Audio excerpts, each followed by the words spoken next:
Chapter 13:26. Great Paths Like Worms 1. Can Tao Hearts be given away? Su Ping was truly shocked. The Tao Heart was a symbol of God Emperors, which were extremely rare, even in the world of gods. It wasn't hard to imagine that even the high-ranked clans with ancestral gods would have difficulty raising God Emperors. The fact that he received that many offers when he became a Tao child further proved that point.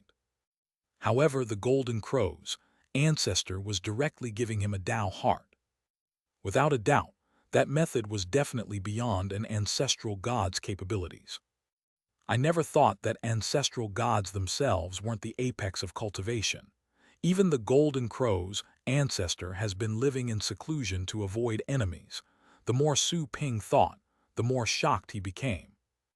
Just as the ancestor's voice died down, he immediately saw 3 balls of light floating in front of him, carrying different auras. They were like 3 mini-universes. The light surrounded him, and he immediately felt they were 3 real universes with different attributes. Su Ping's mind touched the universe on the left side. The world seemed to be falling apart before his eyes, and he was falling into an abyss. The illusion was produced because his mind was sinking into that universe. It was brilliant and splendid. Once the darkness receded, Su Ping was instantly shocked by the universe. It was more beautiful than any universe he had ever seen. Countless stars were scattered like brilliant crystals, flowing like rivers. It seemed that all the stars in the universe had been gathered in one constellation, making it unusually prosperous and splendid. The void of the universe surrounded his body. Su Ping could feel the universe's reigning attributes. It seemed to be absorbing him. However, upon careful examination, he discovered that his body was uncontrollably being attracted to said universe. His body was voluntarily melting into it. What kind of universe is this? Su Ping was rather shocked. The universe before him changed all of a sudden, the brilliant starry view becoming an ancient path. The Tao heart hidden in the universe was revealed as a purple-golden ball of light. Once his mind touched the light, he seemed to be struck by an infinite rush of information that went into his head. He suddenly realized what the Tao heart of that universe was. Harmony of the universe. That was the Tao heart awakened by that many great paths. It could transform invaders or other universes. Even the attacks of other god emperors could be partly transformed when they clashed, to have and weaken their effect. Fusing billions of mythical creatures and absorbing stars of the universe to achieve harmony, Su Ping mumbled. His consciousness sank in the vastness of the Tao heart. After a long time, it was like the passage of 10,000 years. Once Su Ping had comprehended the information fully, he realized how terrifyingly powerful that Tao heart was. He also understood what a Tao heart was. Compared to a universe with a Tao heart, his universe was downright vulnerable. Su Ping felt that, if he wanted to, he could directly absorb that Tao heart and recreate it in his universe of chaos, all to become as strong as a god emperor. However, Su Ping wasn't hasty. The Golden Crow's ancestor had prepared 3 Tao hearts for him. He wanted to compare them. Time moved on. In the blink of an eye, Su Ping experienced all 3 Tao hearts. They were harmony, desolation, and 100 phenomena. The desolation Tao heart could significantly weaken the enemy's universe and paths. It was a highly aggressive and destructive Tao heart. As for the 100 phenomena Tao heart, to Su Ping's surprise, it could summon clones of many ancient mythical creatures and have them fight for him. The projections of those creatures were as strong as Golden Crow elders or the ancestral gods. Their power depended on the person who summoned them. Undoubtedly, those clones would be no less powerful than their summoner, so he could summon a dozen mythical creatures as strong as himself. They are truly unparalleled Tao hearts. Su Ping looked at the 3 Tao hearts with glittering eyes. Anyone would become a famous and strong god emperor if they inherited a Tao heart there. Which one do you want to pick? Asked the Golden Crow ancestor indifferently. Su Ping knew that the ancestor was dissatisfied with him because of the previous misunderstanding. After thinking for a moment, he asked, Senior ancestor, if I grasp the 3 Tao hearts, can I become as strong as you? No. The ancestor's voice became even colder. Su Ping wasn't too surprised. He wouldn't have offered 3 of them at once if it was possible to train an ancestor-level expert with the 3 hearts. He could have offered them to the geniuses of his clan, such as Dikyang, to raise more ancestors-level experts, and their race wouldn't have to live in seclusion anymore. In that case, I appreciate your kindness, but I won't pick any. I'd rather rely on myself and walk my own path.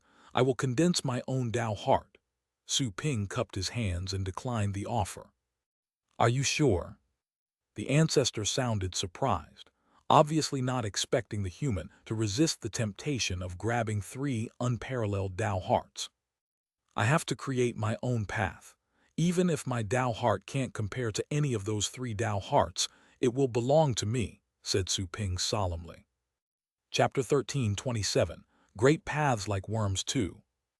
Either get the best or get what he most wanted. That was always Su Ping's choice. Do you know that any of the 3 Tao hearts will help you become as strong as the elders of my clan? They're not as strong as me, but they're only second to me, said the Golden Crow's ancestor. Su Ping shook his head. Thank you, but I plan to walk my own path. Seeing that Su Ping wasn't lying, the ancestor didn't insist.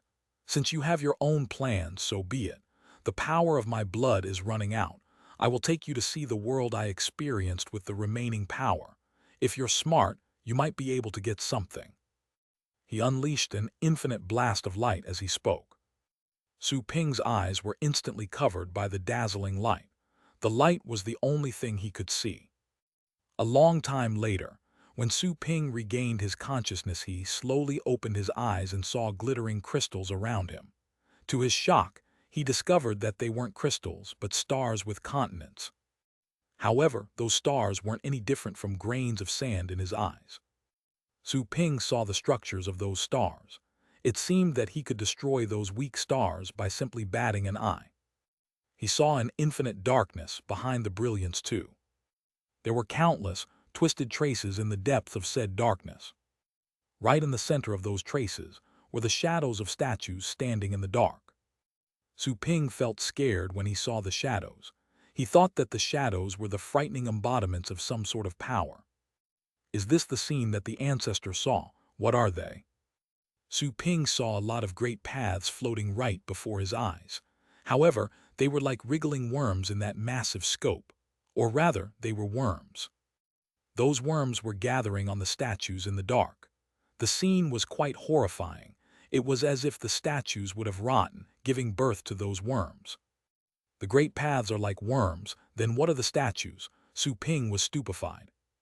Such a scene was overturning his understanding. The great paths were as hideous and disgusting as worms. Then, what was the point of studying and cultivating the great paths?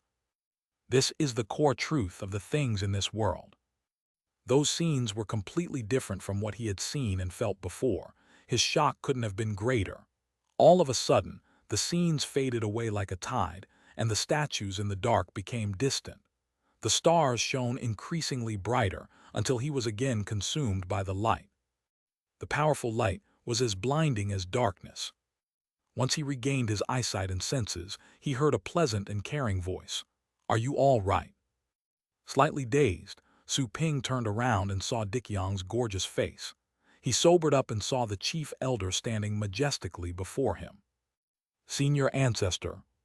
Su Ping looked around, but didn't see that grand senior that had almost filled up the universe. You saw our ancestor. The chief elder looked at Su Ping with light in his eyes. Dikyang asked quickly in surprise, did the ancestor tell you anything? He usually stays asleep all year long. It was truly lucky of you to meet him. Su Ping looked at their curious eyes, then thought for a moment and said, the ancestor showed me 3 unparalleled Tao hearts and allowed me to experience the world he experienced once. 3 unparalleled Tao hearts, dazed, Dikyang quickly asked, were they harmony and desolation? You know about that. That was unexpected. Dikyang said with a just-as-I-thought expression, our ancestor offered me 3 unparalleled Tao hearts too. The last one is the 100 phenomena, right?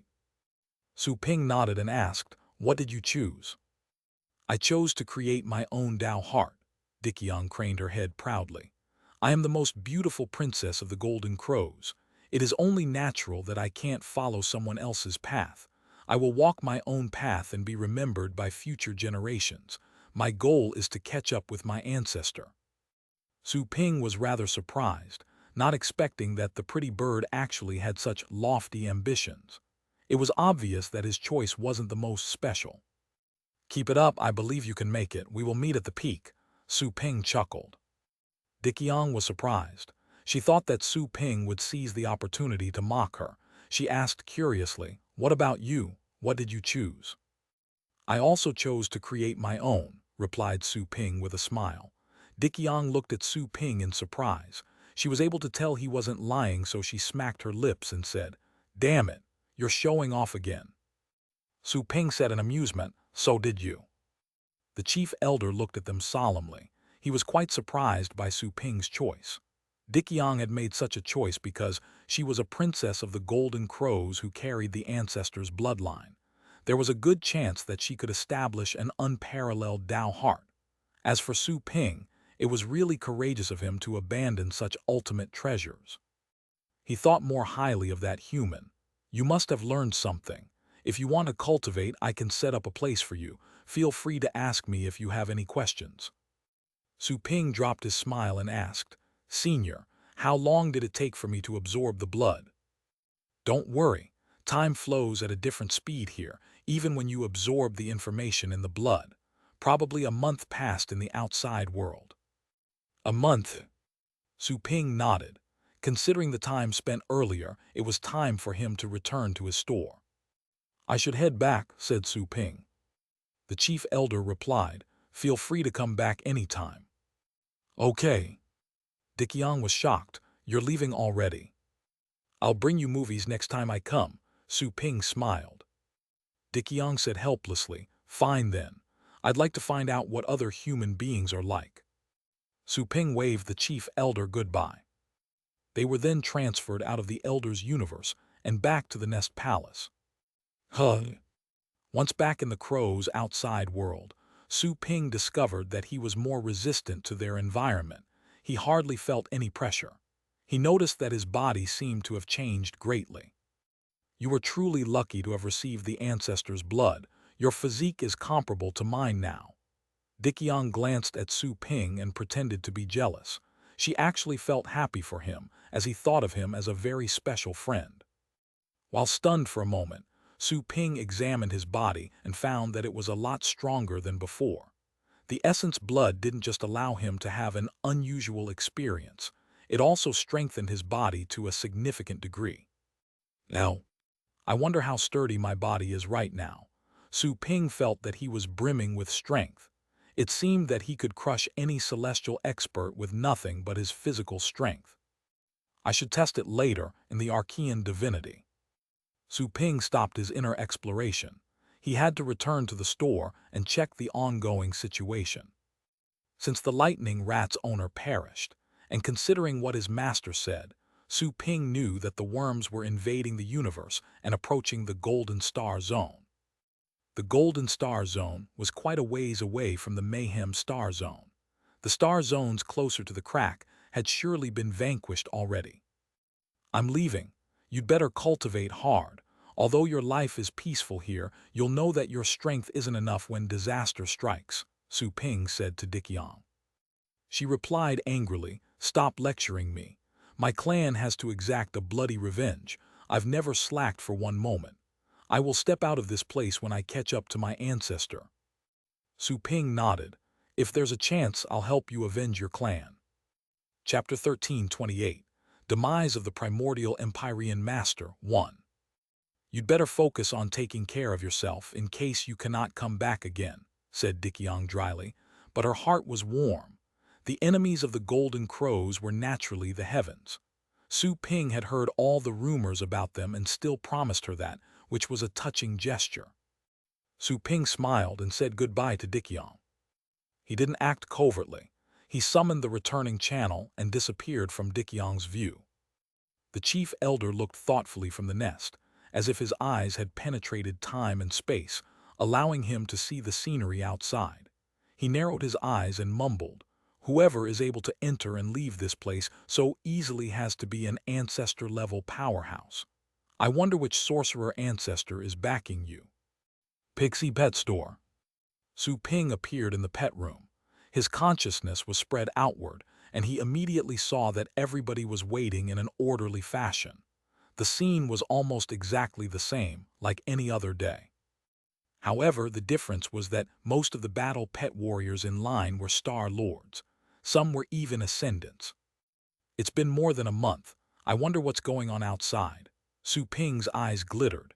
He left the customers' pets in nursing pens and opened the door. Su Ping's arrival instantly caught everyone's attention. Joanna and Green Lady, who were behind the counter, were both dazed and surprised to see him. They quickly rushed over. "Are you okay?" Excitement flashed in Joanna's eyes. Even though she was acting cool, Su Ping could notice the delight in her eyes. "You must have been worried," said Su Ping apologetically. He had never been in a cultivation site for that long. They must have been concerned for him. "Everything's fine as long as you're fine." Joanna relaxed. She had been worrying every day since Su Ping left.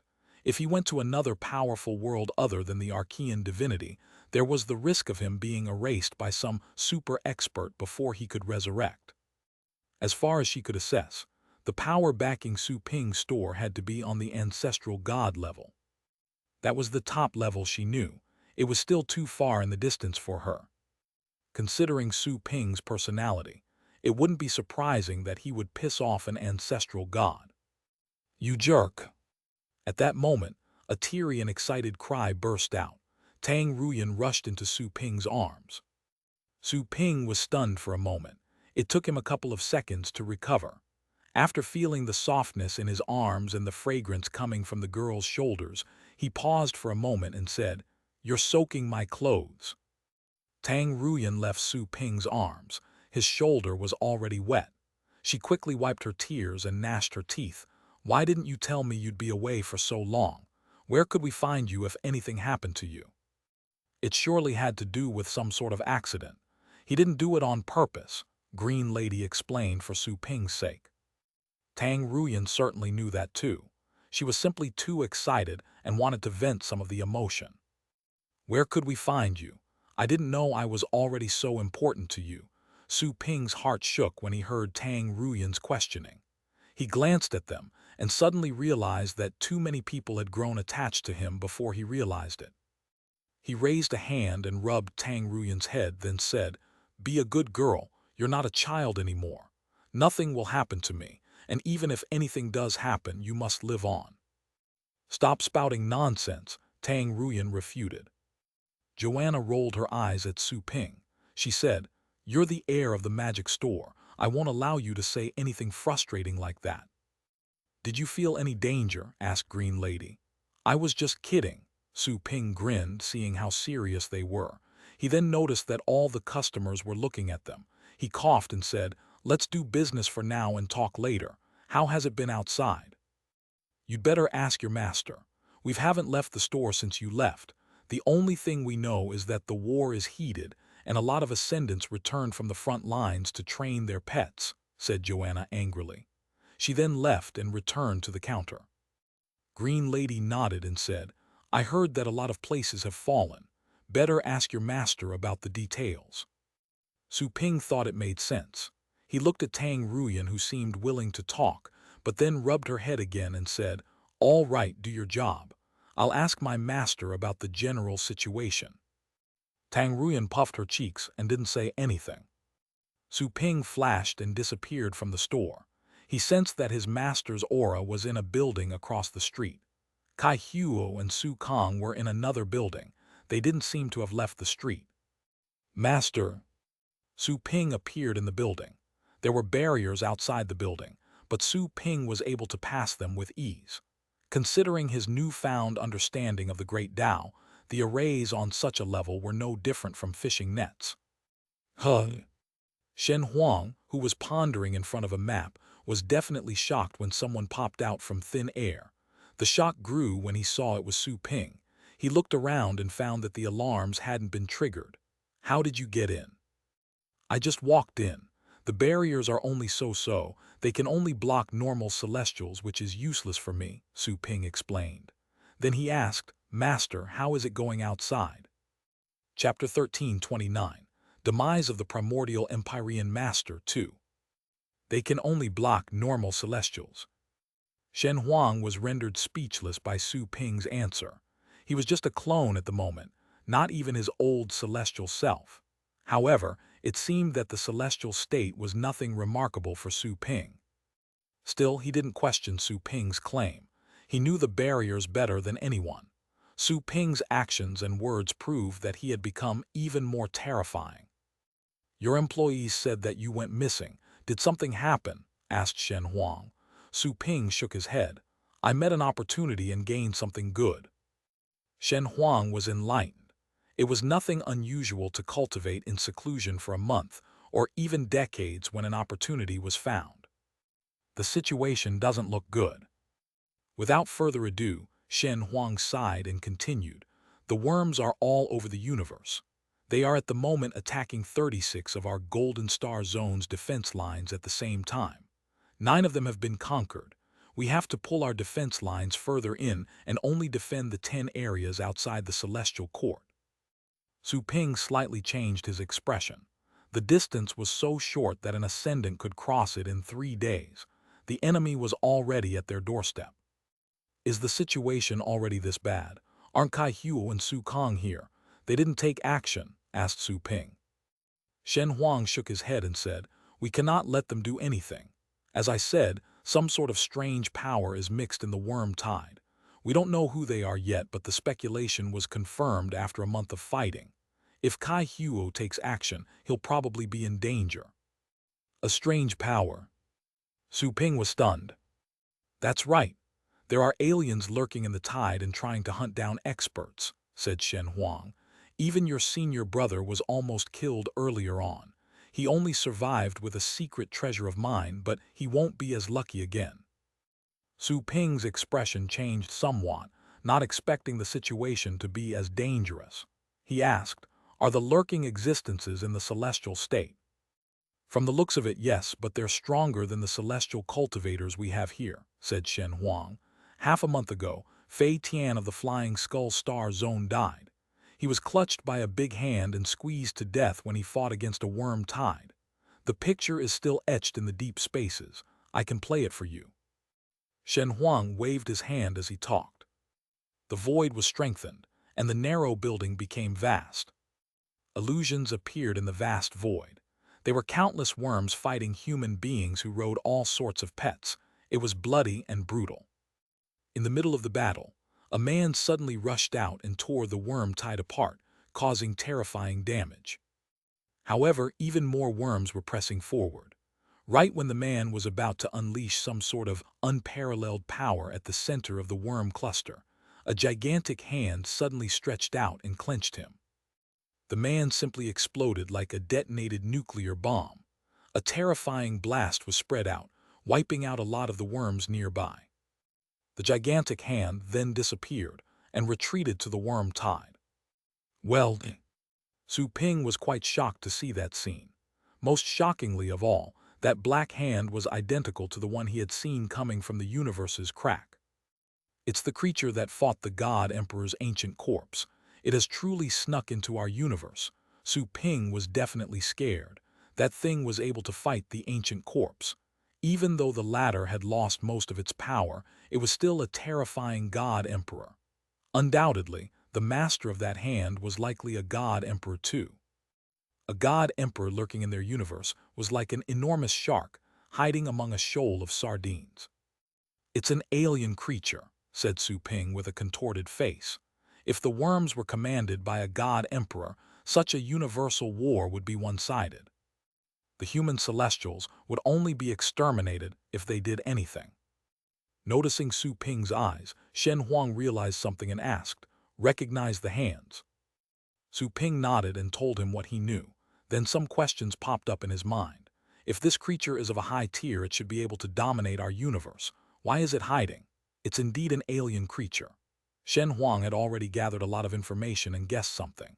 What Su Ping said confirmed it. He said, "That thing squeezed Fei Tian to death with a single move.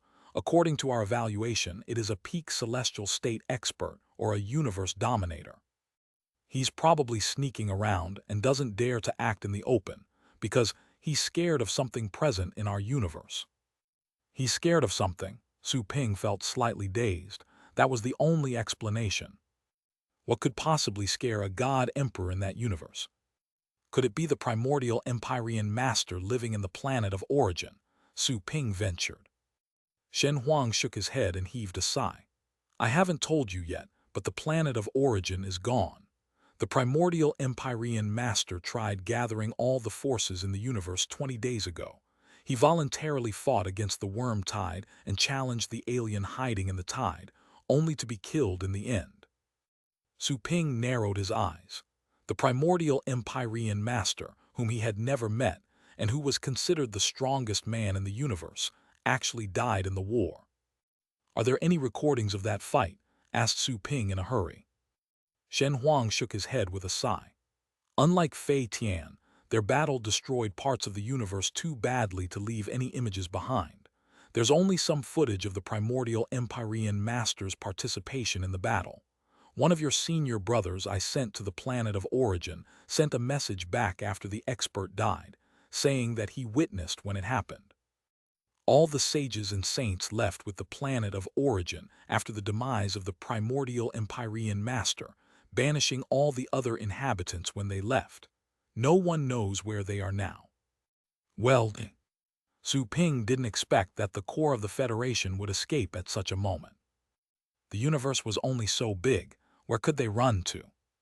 Su Ping instantly remembered Kaefalet, the saint heir from the planet of origin, who acquired the legacy of the ancient corpse. He thought of something and then released her from his universe of chaos. Kaefalet was surprised to be freed. Her expression changed when she saw where she was, then looked at Su Ping with fear. "What do you want?" "The primordial Empyrean master has died. Aliens have invaded our universe through the crack. It's a total war right now. The rest of the people from the planet of origin have run away. Where do you think they would run to?" Su Ping looked at her coldly. Kaefalet was shocked. Her eyes were like saucers. There was too much information for her to digest in one go. The primordial Empyrean master had died. That was shocking enough. He was an existence that even her master worshipped and obeyed.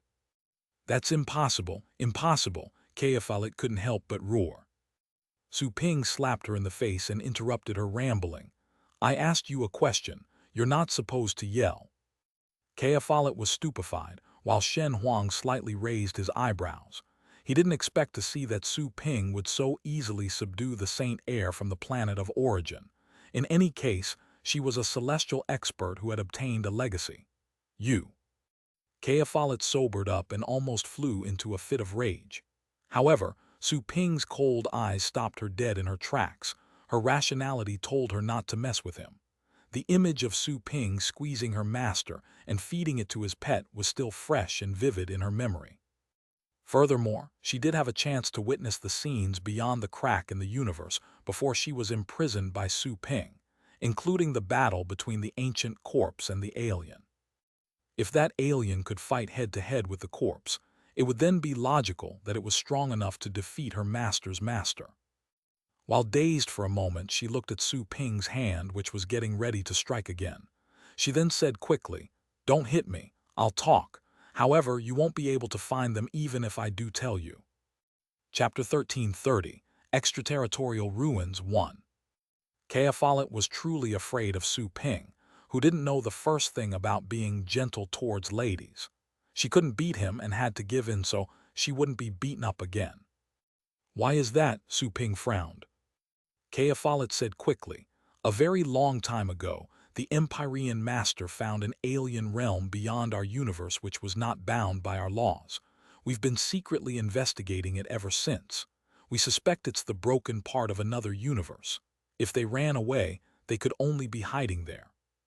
"You're not lying to me, are you?" Su Ping stared at her. She quickly replied, I assure you it's absolutely true. It's truly there. Shen Huang mumbled. Noticing Su Ping's expression, he heaved a sigh and said bitterly, I've long received the report that they found a mysterious realm filled with countless treasures. It's also the place where the planet of origin trains their saint heirs. I knew it was an important place for them, so I didn't dig into it. She must be talking about that mysterious realm. Exactly. We call the place the extraterritorial ruins. Follett continued, but that's not a training ground for saint heirs. It's extremely dangerous. Even though it's an incomplete world, it contains assorted great paths and beasts. After so many years, we've only managed to establish a tiny base there. We plan to explore beyond the universe from that point onward. We didn't expect this to happen. Humph, you probably thought of it as your last resort. The primordial Empyrean master must have seen the signs of this catastrophe, including the merging of the universe, said Shen Huang coldly. He believed that the primordial Empyrean master was old and cunning enough to know many secrets unknown to the other celestials. After all, he was the strongest and oldest man in the universe. Follett couldn't help but refute. The primordial Empyrean master wasn't omnipotent, or he wouldn't have died. Su Ping glanced at her. She stopped intervening when she sensed the sharpness in Su Ping's eyes. She knew that Su Ping hated her for taking part in killing Shen Huang's original body with her master. Whatever the reason is, they vanished, which means they're traitors, Su Ping said coldly. According to ancient mythology, people built a massive ark to survive a catastrophe. They're doing exactly the same. Maybe they think they're keeping a ray of hope for humankind, but they see all the warriors of the universe as already dead when they are still fighting hard right now. Follett was also pondering about the planet of origin's disappearance. If the primordial Empyrean master was truly dead, she could then understand such a course of action. We have to keep some hope, don't we? There will be a chance to come back this way. Is it only the right decision to die together with the enemy? Said Follett in a low voice. They're free to leave in despair, but not right now. Su Ping spared her a frosty stare. Besides, they don't get to decide who gets the ship ticket and who doesn't. But it's impossible to go about choosing the most suitable survivors at a moment like this. The opportunity to survive has always belonged to the minority. Weaklings are miserable in the face of disaster because others have been cultivating diligently when the rest are having fun, said Follett. So, they must pay back when disaster strikes. Su Ping looked at her and said, You're right, you're stuck here too. I'll send you to the front line to resist the worms until you die. Her expression changed. You cannot do that to me. I'm already a celestial. I can participate in the battle, but I cannot fight alone. If you consider me a warrior, you should make the best use of me. Your greatest value is to die in battle. Su Ping looked at her coldly and said, Otherwise, you wouldn't even have an opportunity to talk to me. Follett fell silent. Right now, you're exactly the same as the citizens of the universe that the planet of origin has abandoned. Su Ping added, Your planet abandoned everyone because they have the extraterritorial ruins and they thought they were strong enough to leave without anyone stopping them. Now, I'm stronger than you and you have to listen to me. You think it's unfair. Like you said, you were playing with your toys when I was cultivating, so you should just obey my orders or I will make you die an even worse death. Follett bit her lips. You know it's unfair. I've never slacked off in my cultivation. You're only stronger than me because of the magic store. Otherwise, Su Ping sneered. I could say exactly the same to you. Like I said before, maybe you would have starved already if you hadn't been born on the planet of origin. Your birth is unimaginably privileged to countless people. If you're qualified to decide their fate, then I'm qualified to decide yours. Follett fell silent. What Su Ping said rendered her speechless. She suddenly felt the sadness of a weakling. She even grew desperate. She wasn't lying. She had been working her hardest ever since she started to cultivate, and yet she was still restrained by Su Ping. Was that the difference in luck? Chapter 1331, Extraterritorial Ruins 2. Unfair? She had never thought that life was unfair. That was the cry of the weakling and the smile of the strong. Her mindset was that she could make everything with her own hands. However, at that moment she realized that certain things couldn't be changed, even if she used all her efforts. The room fell silent again. Su Ping looked at Kea Follett, who was deep in thought, and said, "Do you know the way to the extraterritorial ruins? Better think carefully before you answer." Kea Follett snapped out of her pondering, mockery flashing in her eyes. "Like I said, even if I told you, you won't be able to find them. That's because the coordinates of that place aren't fixed. Only the sages from the planet of origin have the means to control it. It's their top secret. Not even the celestial experts have access to it. I have nothing to tell you, even if you threaten me." Su Ping gazed at her and said, "In that case, you're going to have to stay here and die with us in the war." Kea Follett smiled bitterly. "It can't be helped. I want to find them too, but I don't have any means to contact them if they really went there to hide. None of our communication methods work in another universe." Su Ping stared at her for 2 seconds, then looked away. "Master, considering our armed forces, how long can we fight and endure in this war?" Considering the Federation's technology, he believed it was possible to analyze and estimate what would happen in the future by gathering intelligence for a month. Around 800 years. Shen Huang no longer paid attention to Kea Follett. He could tell that the girl wasn't lying. They were basically on their own now. "We've been reaching out to the other celestial experts. Maybe we can endure for 3,000 years if we join forces, provided that the mysterious alien in the tide doesn't jump out and attack us." He added with a bitter smile, "That alien is an unpredictable factor. I don't think we can even endure for a year if it takes overt action. However, judging from what happened recently, the alien is not acting all the time. He only attacks when overly strong people appear on the battlefield." Su Ping asked, "Are there no celestial worm kings?" Shen Huang shook his head. "Yes, but not a lot of them. Judging from the situation, there are only 3 worm kings with celestial level.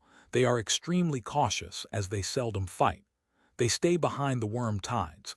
What's really hard is the attrition tactics used by the mainstream forces, namely the Ascendants." Su Ping was silent. The Ascendant cultivators were indeed pillars of the universe. There were only a few among humankind, but there were still a lot of them if they were pooled from the entire universe. Still, they would soon be eliminated if they fought prolonged battles. At this moment, a voice sounded outside of the building. "Shen Huang." The eluded one furrowed his eyebrows and spread out his consciousness. "Kai Huo, what's wrong?" As the barriers were opened, Kai Huo immediately detected Su Ping and Kea Follett. He said with delight, "Brother Su, you've left your secluded training. Fantastic. I'm glad that you're fine." "Shen Huang, I just received a message.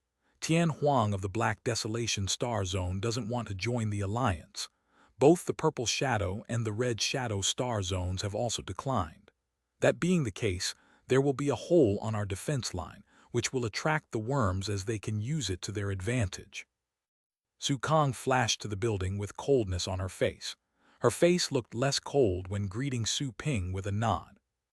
"It's them again," Shen Huang said gloomily. "Are they worried that we'll target them for taking part in the Heavenly Devil Alliance?" "I think it's just an excuse. They have their own schemes. Maybe they're hopping to herd the worms in their zone to our place after we strike an alliance. That's why they've kept their distance," said Kai Huo angrily. "We must not fight amongst ourselves. We must convince them to join us. Do they have any terms and conditions?" Shen Huang frowned. "Yes, but we cannot accept those terms," said Su Kang. "Aside from demanding resources, they want to establish a federal committee after the alliance is established. The top ascendants of every star zone will be allowed to enter the committee. Each member of the committee will have 3 votes, and those members have to be heavenly lords." Shen Huang was slightly stunned. His face was gloomy. "They're trying to gain control over the Federation. Those 3 star zones have always had the most heavenly lords in the universe. They will take over if we accept those conditions. With 3 votes, they will even influence our decisions." "I thought of that too, so we can't accept it. Now, the Federal Committee is the problem. We're hopping to pick respectful and decent ascendant cultivators who have experience in managing large star zones. Not all ascendants have the brains for war. Some lone wolves don't know the first thing about war, even if they're heavenly lords. They wouldn't be of any help in the federal committee, said Su Kang. Shen Huang nodded. We cannot back off in that aspect. Let's talk to them again. No need to negotiate, Su Ping suddenly interjected. He realized what was going on. It didn't cross his mind that in the face of catastrophe, after the people from the planet of origin fled, the remaining Celestials would still be fighting for power. Their eyebrows were already on fire. Instead of dousing the flames, they were trying to gain more things. Was that just how humanity worked? What do you mean, Brother Su? Kai Huo looked at Su Ping in surprise. Should we abandon them? Of course not, Su Ping said coldly. This is a crisis involving all the universe. Everyone's shoes are wet. No one can keep their feet dry. They must make contributions. Shen Huang looked at his disciple. Is there any way to convince them? Yes. Su Ping continued. The Federal Committee should be renamed as the Federal Military Staff. All the top geniuses of the universe who are good at military affairs will be selected, regardless of their cultivation. As for the alliance, we will be making the decisions. No votes are necessary. Our ultimate goal is to win this war. The others exchanged glances. Su Kang frowned. In that case, it won't be just those 3 star zones. The other star zones will probably disobey us too. They are useless, since the Celestials can't be deployed on the battlefield. If they don't obey, we'll beat them until they change their minds. We can just kill them if necessary so that they won't cause trouble behind our backs, said Su Ping coldly. They were shocked by Su Ping's bold mindset. They would technically become enemies of the whole universe. Kea Follett listened quietly. After Su Ping said that, she glanced at him and remembered how her master was cut apart by him, then fed to his pet. She clenched her fists. She knew that no Celestial would be his match if Su Ping really took action. I know you're confident in beating them, but I'm afraid that they'll join their forces when the word gets out. Shen Huang had no doubt about Su Ping's strength. He said worriedly, besides, the alien is nowhere to be seen in the tide.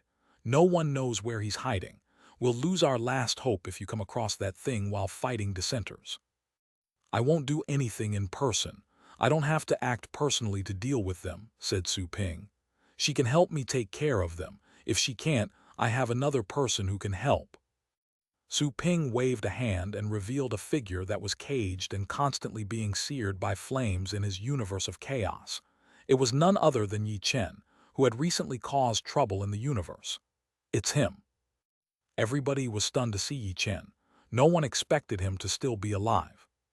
Judging from the guy's appearance, he was under constant torture. Chapter 1332, Celestial State Meeting 1. They will be my representatives. They'll do the talking with whoever disobeys. Su Ping planned to enslave them and have them work as his muscles to make the best use of them. However, he still had to go to the Heaven Path Institute and find a way to control God Kings. He had seen enslaving techniques in the Institute's library. There were definitely ways to control them. Will they be obedient? Asked Su Kang. She was quite considerate.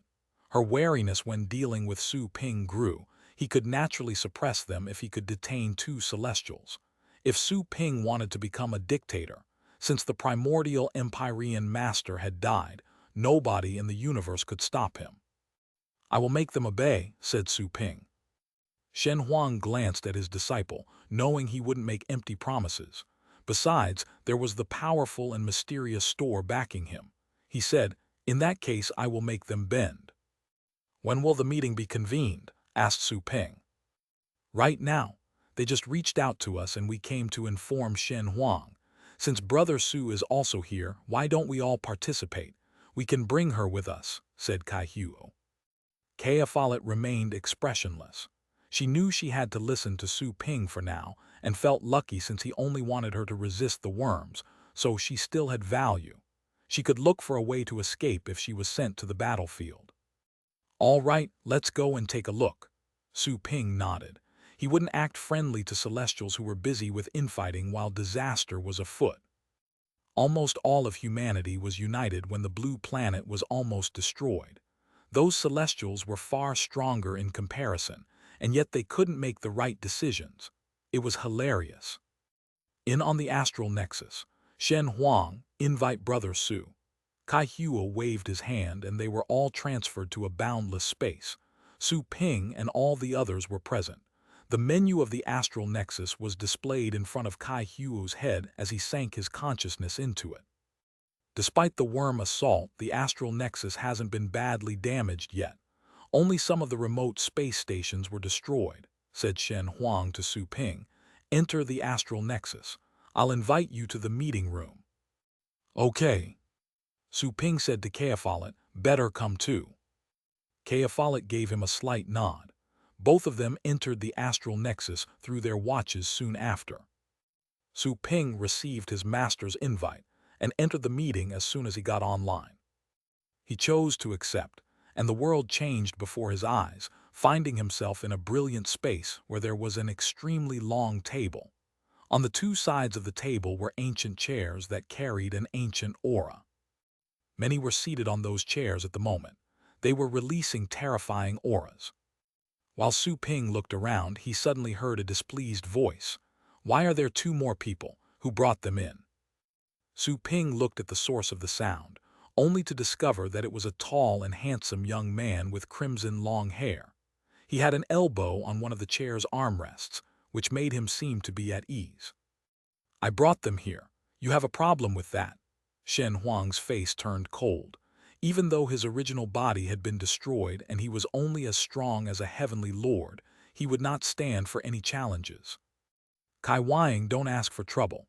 He is Shen Huang's disciple, Brother Su, and she is Kaophalet, the Saint King's heir from this generation. Both of them are Celestials, said Kai Huo coldly. The Red Fire Star Zone and the Red Shadow Star Zone were never compatible. They despised each other. Huh. Everyone was more or less intrigued after hearing Kai Huo's introduction. They had obviously heard a thing or two about Su Ping. All of them had sent their representatives to fight for the legacy in the Mayhem Star Zone. Yi Chen had been too busy dealing with Su Ping back then, and didn't attack the people from the other star zones. Therefore, except for those who died inside the ancient corpse, the rest returned safely and informed their factions. The young man who fought Yi Chen, and the Saint King's heir who obtained the legacy.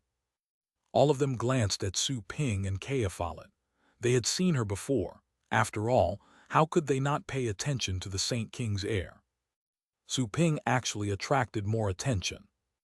That was the name they had heard most frequently in recent days. In a mere span of 100 years, he had won the Universe Geniuses contest and even fought someone in the Ascendant state while being a realm lower. It was also said that he was as strong as a heavenly lord, even though he had yet to reach the Ascendant state. The last news they heard was that Su Ping fought Yi Chen, Mo Rai and the others until he rose to the Ascendant state. Even though auras could be concealed while in the astral nexus, it was still possible to infer someone's real level by gathering some information. Celestials in particular, they could check if Su Ping was hiding anything. He truly is in the Ascendant state. Many eyes present were glittering as they gauged Su Ping's actual level. Ignoring those curious and suspicious gazes, Su Ping looked around and noticed that only 7 of the 16 thrones had been occupied. Chapter 1333, Celestial State Meeting 2. Did some people choose not to come? Asked Su Ping. Huh. Many people frowned because of Su Ping's tone, as it was not his place to ask such a question. Kai Huo, what did you just call Shen Huang's disciple? When did you get a brother? Said a hunched celestial expert sitting in the chair as if he were a shadow cast over it. Kai Huo glanced at him and said, no need to be so indirect. I regard Brother Su as a peer. Brother Su is capable of slaying celestials. Don't look down on him just because he's an ascendant. The Saint King was defeated by him. Many expressions changed upon hearing that. Even though they had their own sources of intel, they were never certain. However, Kai Huo had just endorsed that piece of news. Everybody looked at Kea Follett.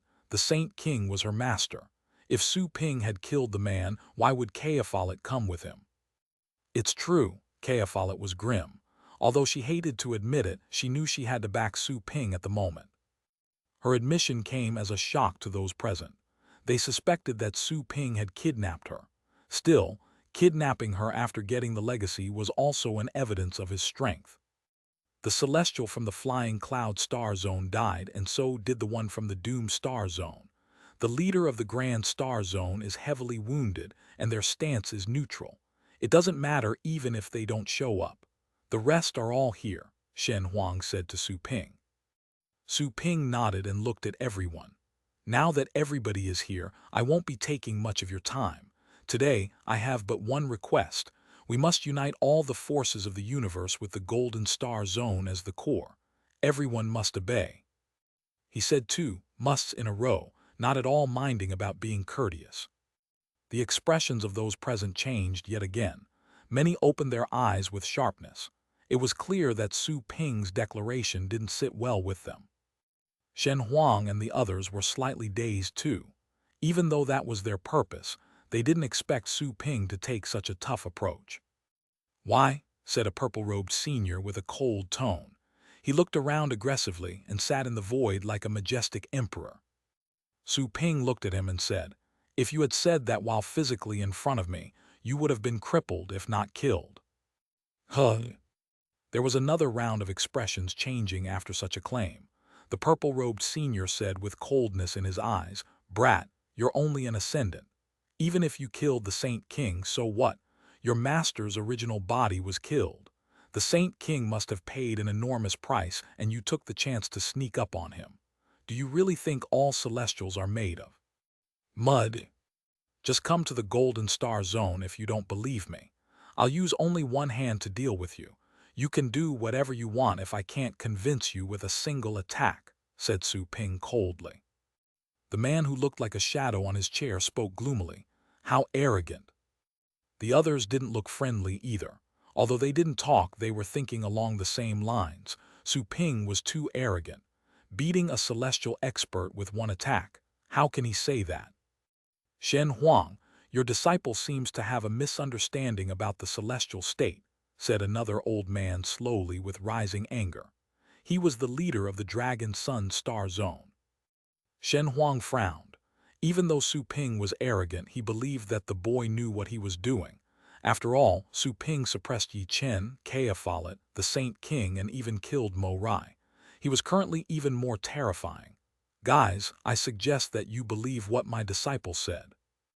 Naturally, Shen Huang took Su Ping's side. He said coldly, "Don't forget that both Mo Rai and the Saint King were killed by him. Yi Chen is being imprisoned in his universe, and this Saint Heir from the planet of origin is his prisoner too. I don't think any of you can beat my disciple in a duel." He spoke with absolute certainty. He was extremely confident in Su Ping. Kai Huo added, "That's right. Why not use your brains? Would I regard Brother Su as a peer if he weren't capable of crushing normal Celestials?" He had seen how Su Ping squeezed the Saint King and fed him to his pet. It was an unforgettable scene. He didn't have the slightest doubt about the boy's strength. Su Kong frowned a bit. She didn't see Su Ping fight in the Mayhem Star Zone. She knew that the young fellow was strong, but Shen Huang and Kai Huo seemed to place nigh-blind confidence in him. Hilarious. Some people were angry after hearing that, but some of the others were deep in thought. Why not find a better actor if you want to bluff? Shen Huang, you could have pretended that your clone made a breakthrough and became as strong as your main body. That might have scared us. However, it's hilarious to see you make your disciple do this," said the shadow-like old man grimly. "Feel free to believe what you will. I can guess what the Black Desolation Star Zone wants. However, the universe is faced with disaster and you must help," said Shen Huang coldly. Everybody wore different expressions. Some looked at Kea Follett, who didn't argue with Shen Huang despite the humiliation showing on her face. Furthermore, since they had appeared at the same time, it might be truly possible that she was Shen Huang's prisoner. "There are people dying outside as we speak. I don't want to waste time on a boring meeting with you." Su Ping looked around at them and said, If you disobey, you may come to the celestial court together. We'll even leave the gate open for you. I will challenge all of you by myself, and I will make you obey." All the Celestials showed slightly different expressions. Is Su Ping declaring war against all the Celestials? He's a lunatic. Does he really think he's invincible? Shen Huang and the others were shocked by Su Ping's statement. You challenge them all. They didn't know whether Su Ping meant it, or if it was just a strategy. Shen Huang, is that also your intention? Asked someone coldly. The neutral Celestials didn't look well either, as Su Ping showed contempt for them at the same time. Shen Huang had to grit his teeth and speak. That's right, my disciple's intention is also mine. Su Ping had already made that declaration. He couldn't undermine him. We plan to remain neutral, but considering your attitude, don't blame us for not being courteous, said a female celestial who had an alluring body figure. Su Ping looked at her and said, "You're talking about neutrality at a time like this. There's a disaster affecting the entire universe. How can you stay neutral? You think we're still fighting against the Heavenly Devil Alliance.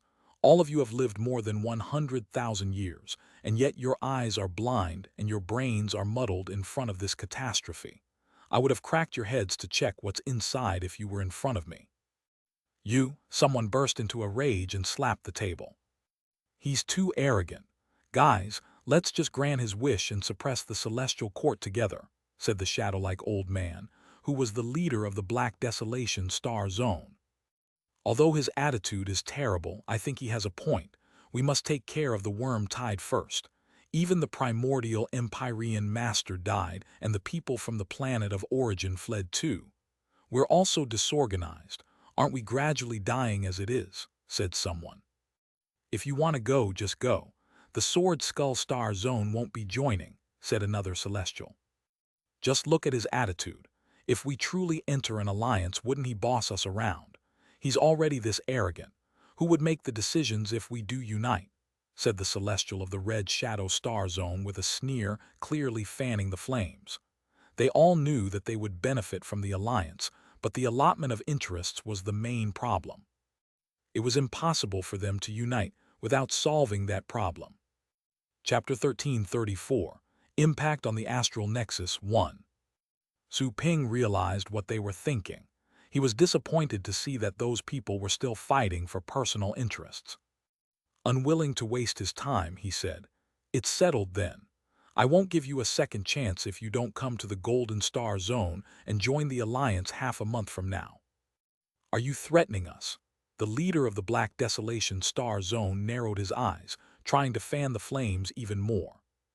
"That's right," Su Ping looked at him. "Feel free to try me." "Humph, I'll be waiting for your challenge." The leader of the Black Desolation Star Zone gave him a tough sneer. He couldn't give in at this moment. An alliance? No kidding. It was impossible to join the alliance without them accepting his terms. "Young man, you're too rude." Someone else frowned and said, "We're not objecting to the alliance, but we must discuss carefully, as rules have to be established. Who's going to make the decisions? We are all Celestials. We can't argue every time and listen to whoever has the loudest voice, right?" "I don't have time to waste on you people," said Su Ping coldly. "Since it's so hard to make decisions, you only need to listen to me in the alliance. I'll consider the opinions of the staff in regards to the war, but I will make the final decision. Are you satisfied with the answer?" "You want a dictatorship?" The intrigued Celestials frowned.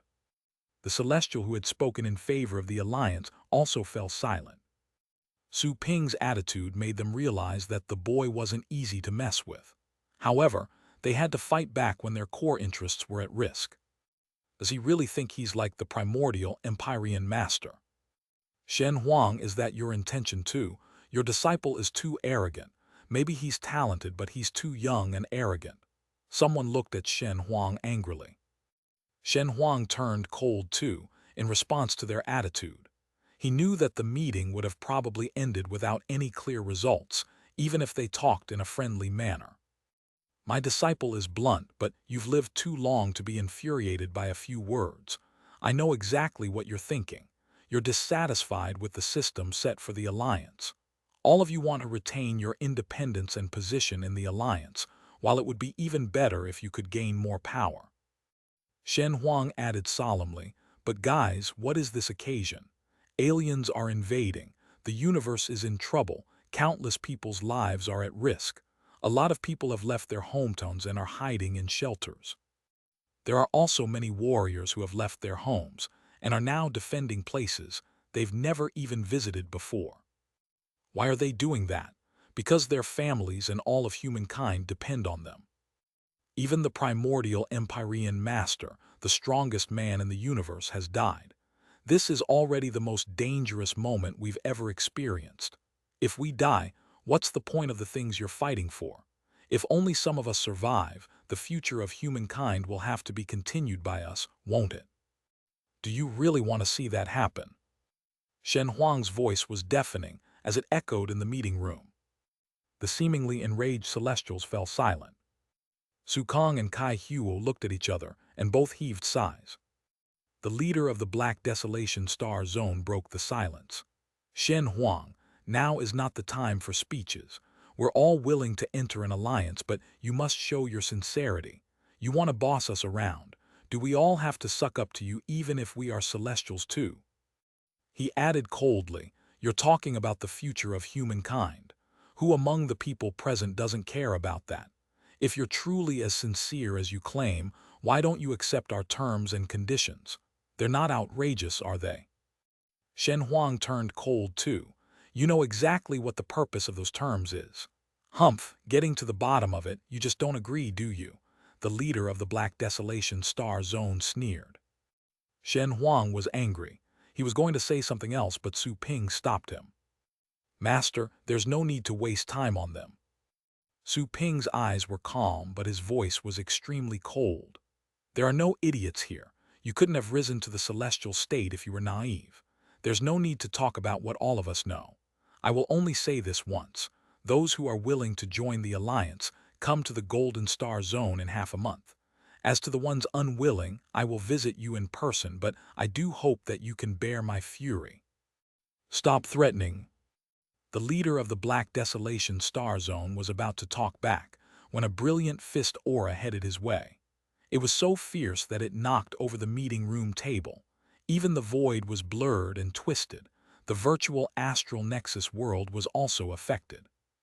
The Black Desolation Star Zone leader narrowed his eyes and hurriedly resisted, not expecting Su Ping to attack him there. Bang! Hardly had his hand made contact with the fist aura when it completely exploded. He was sent flying backwards, falling into the space beyond. He was visibly shocked. Huh! The other Celestials were equally shocked, not expecting Su Ping to attack. They were in a virtual world. It was pointless to fight there. Chapter 1335. Impact on the Astral Nexus 2. I don't like repeating myself, and I don't like hearing others repeating themselves. Su Ping glanced at them coldly. "This is a threat. You may understand it that way. You might be angry, but you should know the rules of the universe. Strength is all that matters. Those of you who don't obey, I will make you obey. How can you have the same permissions as us?" The leader of the Black Desolation Star Zone regrew his arm. He looked at Kaophalet in shock and suspicion. "Did you change his clearances? Impossible. You didn't have the chance nor the time."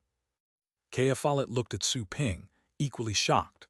The aura and power displayed by him was unbelievable.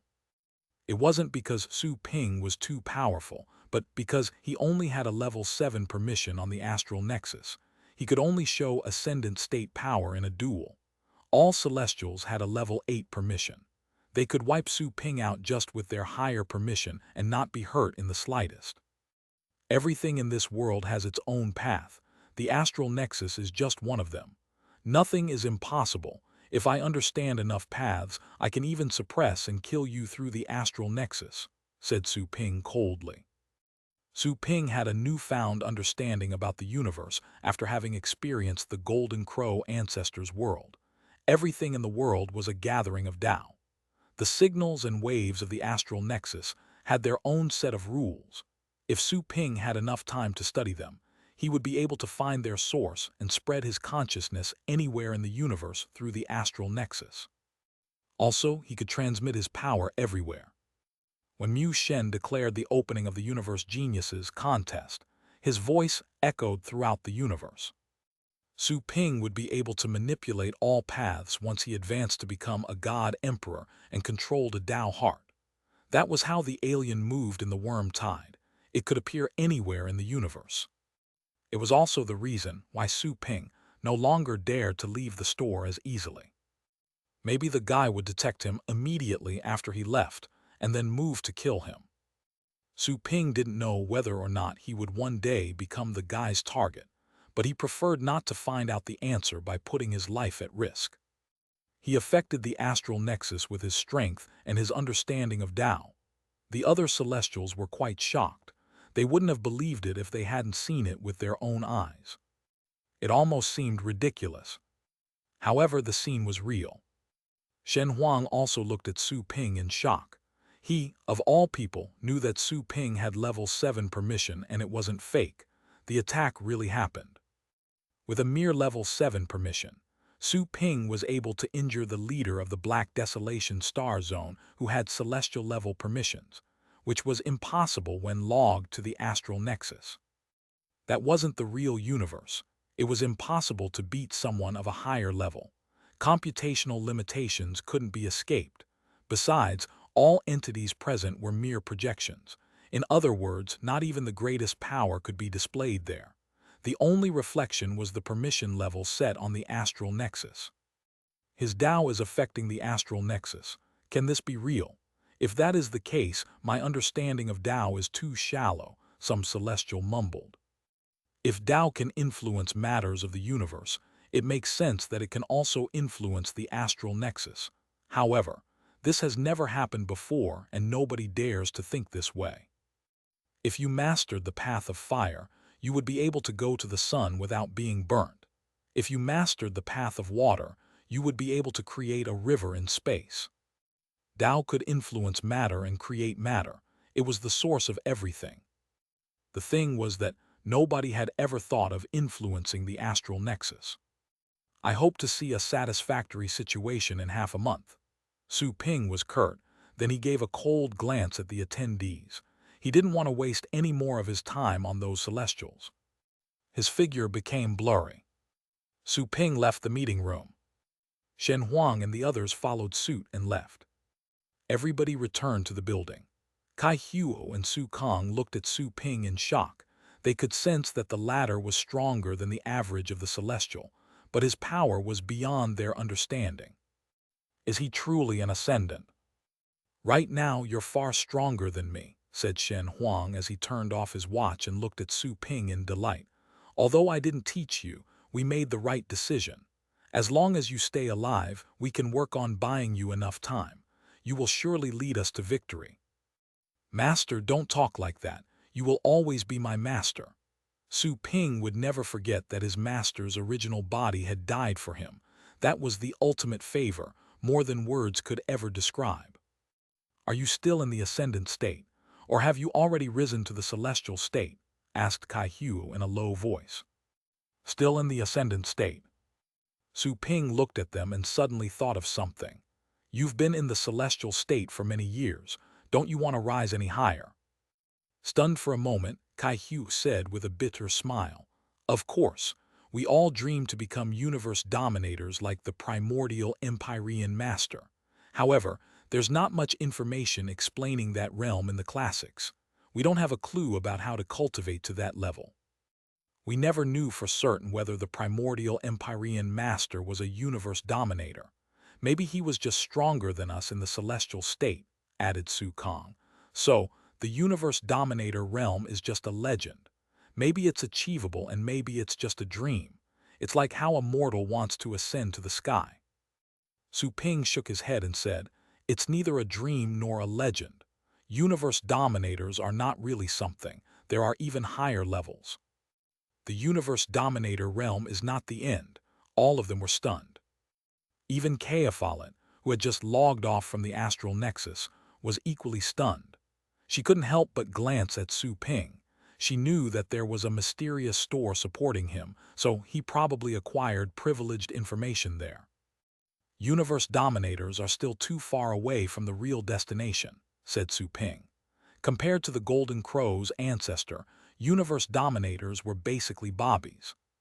So, we're still too far away from the final destination, Kai Huo mumbled, not questioning what Su Ping said. Once you rise to the celestial state and establish a universe, the goal is to cultivate your Tao heart, said Su Ping. Once you find your Tao heart, you'll be able to rise to higher realms. Tao heart. All four of them were stunned. What's a Tao heart? Su Kong couldn't help but ask. She stared at Su Ping with her beautiful eyes. Su Ping glanced at her and said, "The great Tao has wisdom. You may consider the Tao heart as the Tao's soul. Only after you grasp a Tao heart can your universe be integrated and enhanced." Well, they looked at each other in bewilderment. They didn't fully understand, but they started to get a tiny fraction. "I can't teach you too much since I'm also in the exploring phase. You should consider this on your own," said Su Ping. Having seen the Golden Crow ancestors' worlds and the three unparalleled Tao hearts, Su Ping knew of the Tao heart as well as God Emperors did. However, it was still hard to teach others. If he was willing, he could establish a Tao heart and rise beyond the celestial state right then and there. After all, he had carefully examined the three Tao hearts presented by the ancestor. He refused to choose any of them only because he wanted to establish his own Tao heart. "I thought that becoming a celestial would get us close to the end of our cultivation journey. I didn't know we were so short-sighted," Shen Huang remarked. Su Ping glanced at his master and said, "I'll be going back to the store.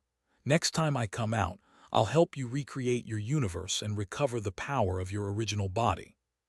Shen Huang felt dazed, so quickly. "I can do it right now, but it'll be better when I return," said Su Ping. Given his understanding of Tao and his current power, he was already able to help his master recover. However, he wanted to seize the opportunity to condense a more powerful universe for his master. Chapter 1336, Primordial Taboo 1. "Brother Su's power is beyond our understanding," remarked Kai Huo, then asked curiously, "Brother Su, can you tell us how confident you are to deal with other celestials with your current strength?" Everyone turned to look at Su Ping. They were rather concerned about their current problem. "Celestials are not a problem for me, no matter how many gang up on me, unless their number reaches the 3 digits, said Su Ping subtly. After all, the ones present were allies. He didn't have to be too blunt about it. "Not a problem. 3 digits. They all looked at him in shock. His claim was unbelievable. Is it possible that he's already strong enough to belittle the celestial state? Could he compare to a universe dominator? Noticing their appalled faces, Su Ping knew they misunderstood him, so he quickly explained, "But I would be forced to run if I encountered a universe dominator.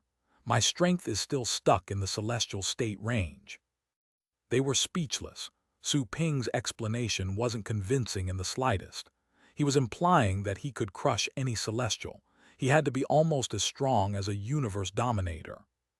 He's already this strong even though he's merely an ascendant. They found it hard to imagine how unbelievable Su Ping would become when he reached the celestial state or continued to become a universe dominator. Could it be that everybody who knows more about the final destination of all cultivation is as talented as him? Kea Follett remained silent. She didn't question what Su Ping said. He had killed her master and suppressed her. This time, as they interacted once more, she clearly realized that he was more terrifying than before. Su Ping opened his universe of chaos and ushered Kea Follett. "Get in." Kea Follett sobered up and frowned. "Don't you want me to participate in the war?" Su Ping said coldly, "We're not in a rush, come here." Noticing his hostile demeanor toward her, Kea Follett didn't press further, lest she was slapped again, which was more insulting than hurtful. "Guys, I'm heading back. This place is yours," said Su Ping to the rest of them. He didn't want to waste any time given the urgent situation. "Okay." They didn't ask him to stay. Time was precious for a genius like Su Ping. Su Ping returned to the store after saying goodbye. He saw that Joanna and Green Lady were registering more pets for training. He nodded and said to them, "Thank you for your hard work. Are there any pets for professional training? I'll be working on that now. Yes, Joanna looked at Su Ping. You just came back, are you leaving again? War is getting closer, I have to make the most of it and cultivate while I can. I can also increase our customers' combat ability by training their pets. This will improve our overall strength, said Su Ping. Joanna was aware of the situation since she had overheard their customers talking as they waited in line. Although she couldn't leave the store, she had learned something. She directly asked, "Do you want me to go with you?" "That won't be necessary. I will take you next time and talk to Heather about their homecoming," said Su Ping. Joanna understood. She nodded and gave the pet list waiting for professional training to Su Ping. He took a glance and picked those pets in the pet room. He only picked ascendant pets. His permission to train ascendant pets had been unlocked after the purple python broke through and became an ascendant. The reward for the professional training of an ascendant pet was abundant. Training a few more would allow him to upgrade his store again. Once he picked the pets, Su Ping took the Sutra Old Man and the Cauldron Woman with him as his equipment to the cultivation site. Being his items, they could also be resurrected. Only some energy had to be spent each time. Su Ping returned to the Archean divinity. He was teleported to the sky above a prosperous city. Below him were buildings made with unique styles. A lot of massive white rocks had been used to make walls. Many airships were flying in the sky carrying gods of other places. Su Ping simply took out the Tao Child's badge and communicated with it. He soon teleported back to the Heaven Path Institute through it. Indeed, it's much more convenient than before. Su Ping returned to his place on his own mountain. He was surrounded by abundant divine power. It was almost like breathing a sticky substance. He took out the customers' pets and asked the maid to take care of them while they cultivated. The local environment was greatly beneficial for the pets and could improve their potential slightly. They could become powerful pets with minor training. However, to attain the best potential from professional training, Su Ping would have to put a lot of thought into it. Su Ping ignored the pets and went straight to Elder Chan's Toad Fish Palace. The nearby disciples quickly bowed after noticing Su Ping's arrival. Once he declared the purpose of the visit, they allowed him in. "Why are you here? Did you encounter a problem during your cultivation?" Elder Chan was still dressed like a casual young man, but his eyes showed the passage of time. He noticed Su Ping the moment he arrived. "Elder Chan, are you aware of the heaven's existence?" Su Ping was straightforward when he asked. He intended to find answers in regards to the information he acquired from the Golden Crows. "The heavens." Elder Chan changed his expression. His casual face was gone and his eyes became deep and dark. He unleashed his power to set up secret barriers around them. Then he gazed at Su Ping and said, "Where did you hear that name? You must not mention them directly or there will be a disaster." Chapter 1337, Primordial Taboo 2. "They can't be mentioned." Su Ping raised his eyebrows. He remembered that the Golden Crows, Chief Elder, said that they could be detected when speaking of the heavens if they weren't strong enough. However, Elder Chan's reaction suggested that he was aware of the heavens. "So you've seen them, Elder Chan. Were they the enemies that the Heaven Path Institute fought against in the war?" asked Su Ping. Slightly dazed, Elder Chan said, "What are you talking about? This is the second time you mentioned something about a war. There have been a lot of wars in the world as of late, some even involve different continents. But which war are you talking about? Also, has the Heaven Path Institute fought anyone in a war?" Feeling surprised, Su Ping said, "You don't know, Elder Chan. Wasn't the Heaven Path Institute rebuilt? The director led the students to fight in the wilderness when the war took place. It was on such a grand scale that the world nearly fell apart. Is it a secret that we can't talk about it, or do you really not know?" Su Ping had heard about the war and the Heaven Path Institute's deeds from Joanna. He knew that she wasn't a liar. Besides, the existence of the demigod burial was evidence of the war. The demigod burial was almost the size of half a continent. How could the continent have broken loose without a terrifying war? "You," Elder Chan was dazed for a long time. He then said, "I don't know what you're talking about, but I've truly never heard about it. Did you hear some rumors elsewhere?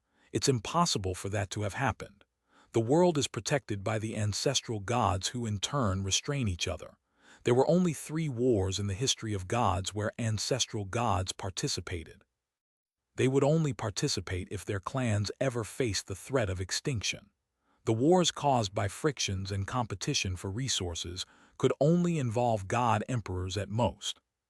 Although god emperors are strong, they cannot tear the world apart. That's too crazy. Su Ping was stunned for a moment. Judging by Elder Chan's look, there was no reluctance to tell the truth. He truly didn't know. He asked, then, in the 3 wars that the ancestral gods took part in, did they break the world? Of course not. Every clan has an ancestral god and they keep each other in check. They won't fight unless it's necessary. After all, the ancestral gods are too terrifying. They can truly cause irreversible damage to the world if they fight. However, only some continents were razed when the ancestral gods fought in those wars. In retrospect, the destruction was shocking enough.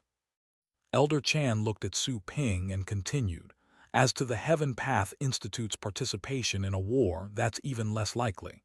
The Institute has a superior status. Nobody dares to mess with us. Of course, we won't provoke others either." Su Ping was confused. He felt that his information didn't add up. But he didn't think that Joanna was lying. Was her level too low and she had a misunderstanding back then? After giving it some thought, Su Ping asked, "Then, Senior, how did you know about the thing I mentioned just now? Are they stationed in our world?" Elder Chan slightly changed his expression and glanced at Su Ping. "You'd better not know these things, unless you're as strong as us. Even so, you must not bring them up easily. Even ancestral gods are reluctant to talk about them. You're a Tao child now, but I can't reveal too much. All in all, that's too far away into the future. You won't be detected as long as you don't investigate or think about them. What you need to do right now is cultivate." Su Ping fell silent, noticing how vigilant Elder Chan was. He didn't ask further. After all, the Golden Crows had decided to live in seclusion to avoid the heavens. If the all-powerful ancestor of the Golden Crows chose to hide from the enemy, it was certainly not something he could talk about at the moment. Even god emperors were insignificant in front of the heavens. "When do you plan to go to the ancestral god's mysterious realm?" Elder Chan changed the subject, not wanting to talk about the taboo anymore. "Let's wait until I'm better prepared," said Su Ping. "All right, that's for the best. The opportunity to enter the ancestral god's mysterious realm is rare. Considering your current situation, if you're inspired and awaken your Tao heart, you will directly become a god emperor," said Elder Chan. Su Ping nodded. Actually, he wasn't that eager about going to the ancestral god's mysterious realm. He had shared the Golden Crow ancestors' experiences and seen the 3 unparalleled Tao hearts. He was no longer as aimless as before in the pursuit of his Tao heart. He would have already become a god emperor had he taken one of the Tao hearts from the ancestor. However, he preferred to walk a path of his own. After saying goodbye to Elder Chan, he went to the library and searched through the books. He didn't find anything related to the heavens. He only found some rumors in the records. The powerless, normal books made of ordinary matter won't be detected even if they describe the heavens. So nothing happens to mortals even if they talk about the heavens all the time. Only us cultivators whose words carry the power of laws will be detected. Su Ping's eyes glittered. All the records he found concerning the heavens were on regular books. That was why he came with that theory. The people in the books led ordinary lives too. Su Ping suddenly had a dreadful speculation. Judging from Elder Chan's reaction, the heavens must exist in this world. The heavenly fire of the Red Dome realm is the best evidence. This means that the heavens once descended to this world and even waged a war. It's just that the incident was buried. Joanna didn't lie to me. So maybe the heavens cut off the river of time and removed the memories of every god. That could explain why Elder Chan's information didn't match his. Having experienced the Golden Crow ancestors' world and witnessed the pinnacle of power, Su Ping made him come to that conclusion. It wasn't entirely impossible to cut the river of time and wipe out memories. Someone as strong as the Golden Crow ancestor could easily do that. In that case, further investigation is pointless.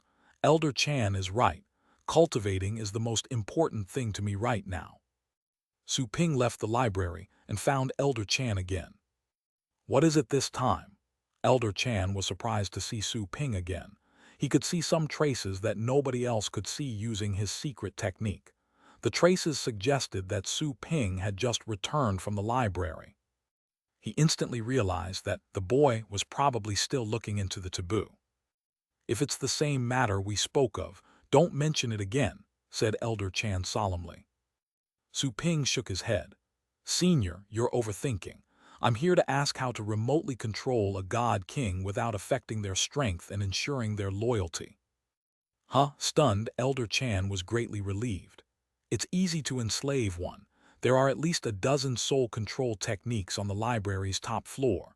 Some were created by other clans, while others were created by god emperors of our institute. I know 7 of them. I can teach you 3 of them, considering your conditions. Thank you very much, Elder, said Su Ping quickly. Elder Chan pointed toward Su Ping's head, and a tremendous amount of information instantly flooded the latter's mind, which was related to the 3 divine skills. Su Ping browsed through them and found that they were exactly what he needed. The Archean divinity was truly a prosperous cultivation site. Such divine skills were usually difficult to find, but they were everywhere to be found in that world. Elder, do you have any skills that can kill someone remotely? Su Ping asked again. Chapter 1338, Original Tao World 1.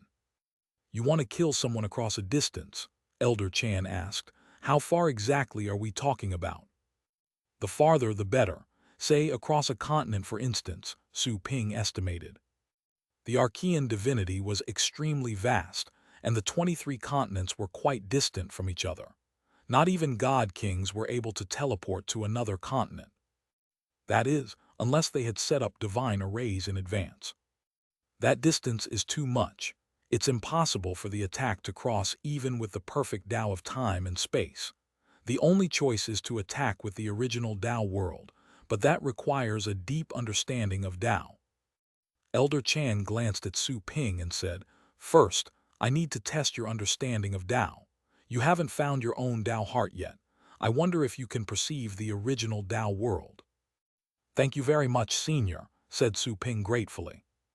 Elder Chan waved a hand as though considering the favor as not a big deal. Then, he pointed at Su Ping's forehead once more. Su Ping instantly felt that his consciousness was dragged out of his body, and his senses tapping the environment became clearer. He could vividly detect the laws as they swam around him like worms. Aside from laws, as his senses sank into deeper worlds, Su Ping was able to detect a lot of complex paths that supported their world like corals at the bottom of the ocean. They stretched all the way to infinity. Can you see the original Tao world?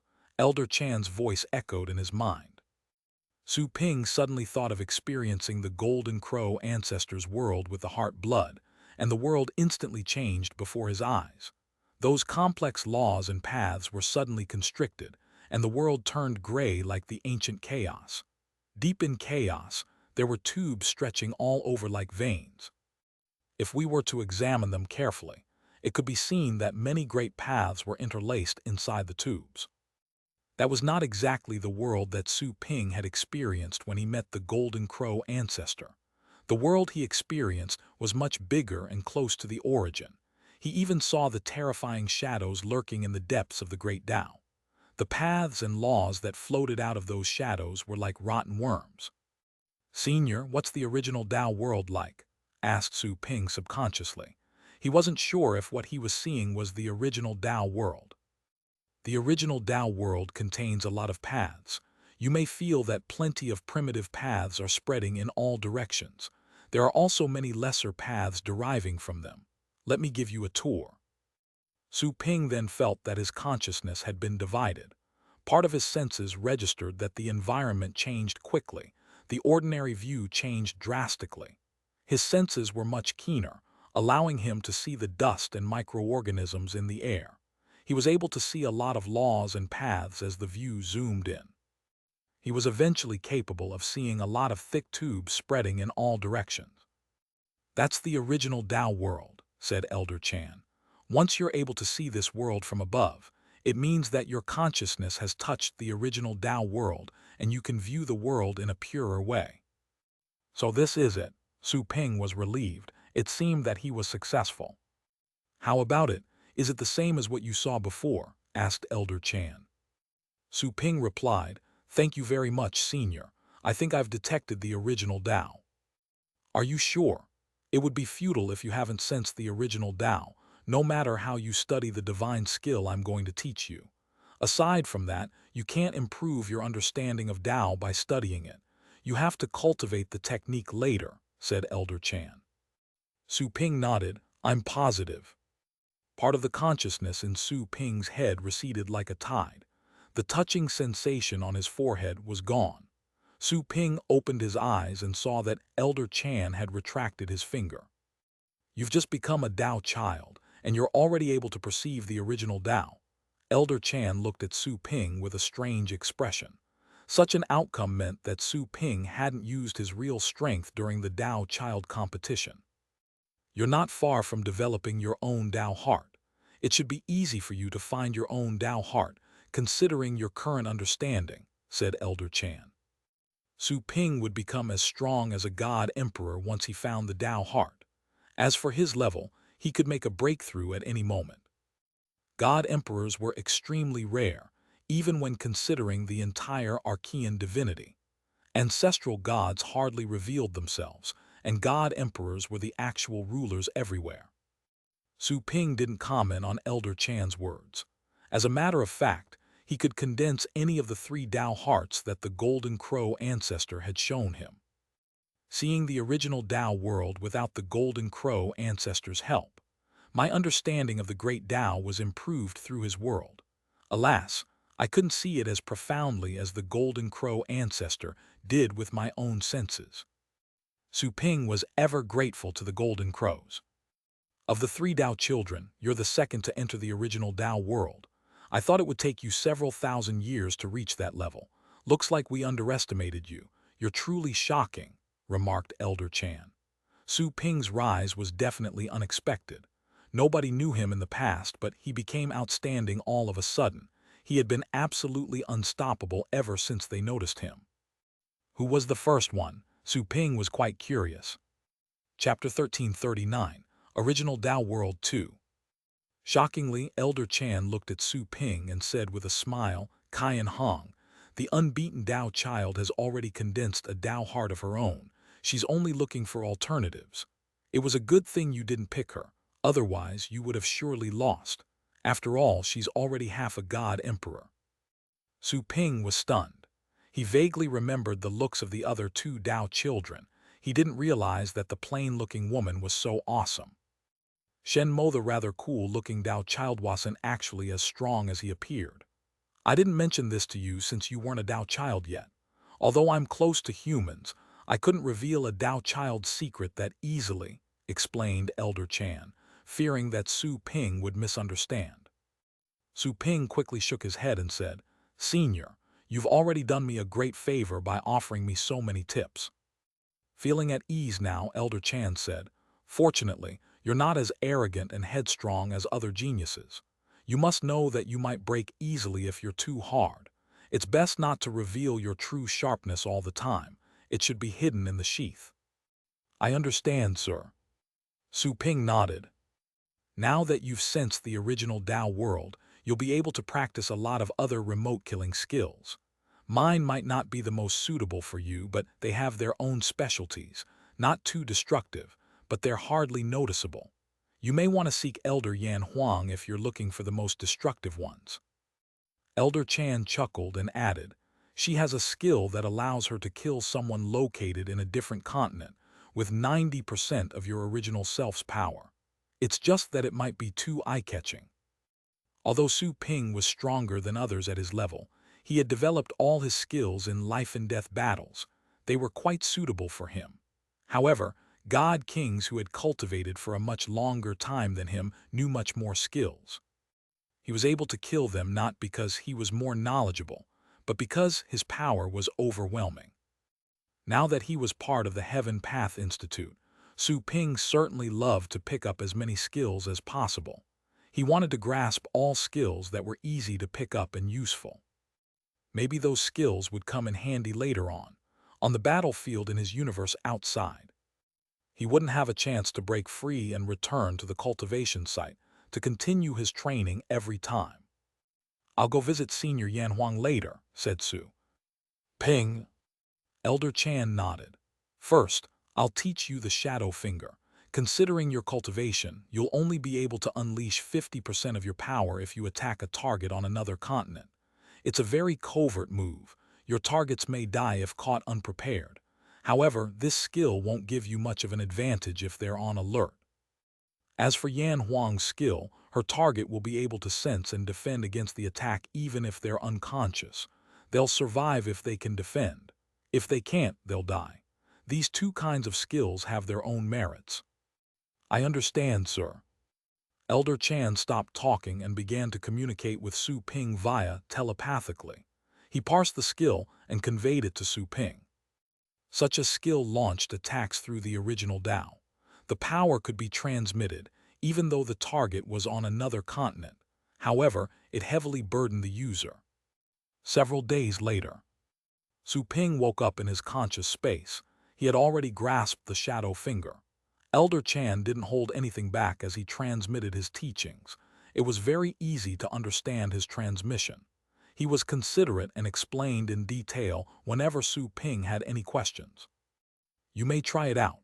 Elder Chan looked at Su Ping with a smile. The latter had mastered the skill in the conscious space, but he had never tried it in the outside world. Su Ping examined himself and then sank into his consciousness. The world around him changed. The buildings were replaced by the original Tao that began to spread in all directions. Su Ping's senses expanded toward infinity. He then gathered all his power and pointed his finger. On a neighboring continent in the wilderness, there was a god-king beast sleeping in its nest. All of a sudden, it seemed to have sensed something and suddenly opened its eyes. There was shock in its bloody eyes. After all, its body suddenly exploded and a chaos-like shadow passed by. The beast wailed and its body was slowly healing. It looked around in shock, trying to locate the enemy. But this was its territory. There was no threat within a range of tens of thousands of kilometers. Inside the toad-fish palace, Su Ping breathed heavily. He felt he had used 80% of his power, but his attack only carried 40% of his strength. The reason being that it was the first time he performed the skill and he wasn't familiar with it yet. A lot of power was dispersed. Su Ping could tell his power was unleashed and attacked some sort of beast. He didn't see the specific picture. However, he sensed that the beast's vitality aura was weakened via the original Tao world. Still, it did not perish. The attack was obviously not enough to kill the target. Nevertheless, judging by its vitality, it must be heavily wounded. My attack was not in vain, thought Su Ping in delight. He had practiced while often brushing the borderline between life and death, and he wasn't short of skills in battle. However, he had never learned the current kind of special skills until he entered the Heaven Path Institute. It's good enough that I was able to hurt a god king. Those in the celestial state could be killed right off. In any case, it's a threat to those guys. Su Ping's expression turned cold as he remembered what happened during the conference on the Astral Nexus. "It seems like you've mastered it." Elder Chan sensed that Su Ping had struck a target via the original Tao world. Furthermore, Su Ping had specifically picked a beast in the wilderness, not a god, which made him feel comforted. "Thank you for your guidance, Senior." Su Ping quickly clasped his hands in salute. He finally understood how the Rain clan tracked him down the moment he showed up in the wilderness. They must have sensed him by following his aura in the original Tao world. The Rain clan already had his aura memorized. If a god emperor were to keep searching, he would be spotted the moment he left the Institute's territory and reveal his aura in the open. However, since he now knew how to get in touch with the original Tao world, he was able to hide his own aura. Even if he left the original Tao world, he had the ability to mask his aura to prevent detection. There are a lot of places in this world that can't be perceived through the Tao world. Those must belong to the major forces. Su Ping could see a lot of dark places through the original Tao world. They seemed to have been dug out. However, those places weren't deserted. They must have been covered up in some way to block any probing. After thanking Elder Chan again, Su Ping bids him goodbye and goes to see Elder Yan Huang for further guidance. Yan Huang looked like a girl around 18 years of age, but her face was so cold that no stranger would dare approach her. Her eyes were as brilliant as stars, and the powerful aura she emitted made it impossible for anyone to truly mistake her for an innocent girl. She was undoubtedly a woman far stronger than most people. There was astonishment on Yan Huang's face after hearing Su Ping's question. Obviously, she didn't expect him to already tap into the original Tao world after just becoming a Tao child. Su Ping's age was apparently not very old. That couldn't be disguised, at least not in her eyes. In terms of talent, he's even much stronger than Qian Hong. Yan Huang did some comparisons and felt shocked. She looked at Su Ping solemnly. There was a small chance that such a genius could rise and become an ancestral god. One had to be aware that all the ancestral gods had once been unbelievable talents that changed everyone's understanding of geniuses. Yan Huang didn't hold back. She told Su Ping everything. Although seemingly aloof, her explanation was extremely thorough. He felt rather flattered. He also noticed that Yan Huang was much warmer than she looked, at least to him. Chapter 1340, Understanding 1. Time flew. Su Ping spent half a month in the Heaven Path Institute, picking up a lot of skills that would be useful in battle. In addition, he received a huge amount of training resources thanks to his Tao child status. He was granted everything he asked for, practiced the skill he learned from senior brother Song Yuan, and his combat ability grew further. In addition, Su Ping found Elder Chan and gave the Cauldron Woman and the Sutra Old Man to him, with the request to help fix them. Seeing Elder Chan, those two items instantly became obedient. In their eyes, the man was a deity emperor. Even in ancient times when they followed Yi Chen, they would have to keep a low profile in front of such powerhouses. Elder Chan didn't decline Su Ping's request. He found a lot of rare materials and asked a famous refiner among the gods to help rebuild the two items. The two were refined and became ultimate items. Their combat ability improved further. The missing pages on the Sutra Old Man were also fixed, allowing him to regain his lost memories. He was then able to tell Su Ping more secrets, including information about the war that destroyed the world of deities. To Su Ping's surprise, during a flashback of the war, he saw a black giant hand identical to the one in the worm tide that his master had shown him earlier. The ancient deities were also annihilated by this extraterrestrial creature. Su Ping was shocked by the revelation. The deities were much more prosperous than those who lived in his universe. There were some deity emperors and the deity kings, who were equal to celestial mastered small deity worlds. And yet, such a prosperous age of deities was destroyed by an alien. There was no way to tell if the two aliens were the same, but it was clear that their race had existed for a long time.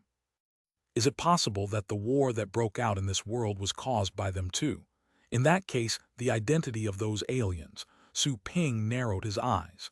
In that case, their identity was almost obvious, the mysterious heavens. But if they really were the infamous heavens? Su Ping remembered the Golden Crows. Even their strong ancestor was hiding from the heavens, which were clearly not a single individual, but a group of living creatures. If the heavens had invaded his universe, then what was the point of fighting that war? Even though he was confident in himself, he wasn't sure he could become as strong as the crow ancestor. And to top it off, such a powerful creature was unable to compete with the heavens. I must be overthinking. The heavens were born in the age of chaos. They couldn't have lived for so long. If they had really shown up, why would they hide among the worms? What are they afraid of? Su Ping shook his head, feeling he was probably thinking too much. In any case, the most important thing to do at the moment was to improve his cultivation. I want to travel in this world and look for my own Tao heart. I will also pay a visit to the Red Dome realm, said Su Ping to Elder Chan. He intended to part ways with the Heaven Path Institute for a while. He had reached a bottleneck and couldn't evolve until he found his Tao heart. Furthermore, the purpose of his visit to the Red Dome realm was to get more heavenly fire. He had already assimilated the heavenly fire that the master of the Red Dome realm had offered him. His body was at the moment as sturdy as a god king's. The fire's lingering power was still polishing his body continuously. His body would very likely become as sturdy as that of a god emperor by the time he absorbed it completely. He was able to absorb heavenly tribulations mostly because of the original divine fire technique he acquired from the god warrior's chief elder. There was also tribulation aura in the fire. That was why Su Ping could absorb it. You must be careful then. Although you're a Dao child and the Rain clan doesn't dare to do anything to you openly, they won't stay idle and let a genius like you grow. Elder Chan warned Su Ping but didn't ask him to stay. After all, no geniuses were ever raised in a greenhouse. Besides, Su Ping could already see the original Dao world and hide his aura. The Rain clan could no longer trace him, unless a close ally sold him out. Su Ping nodded. He had the Dao child's badge and robe, which could allow him to resist god emperors for a while. Besides, he could resurrect with the system.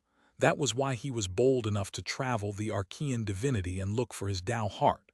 After all, his universe had been invaded and he couldn't travel there.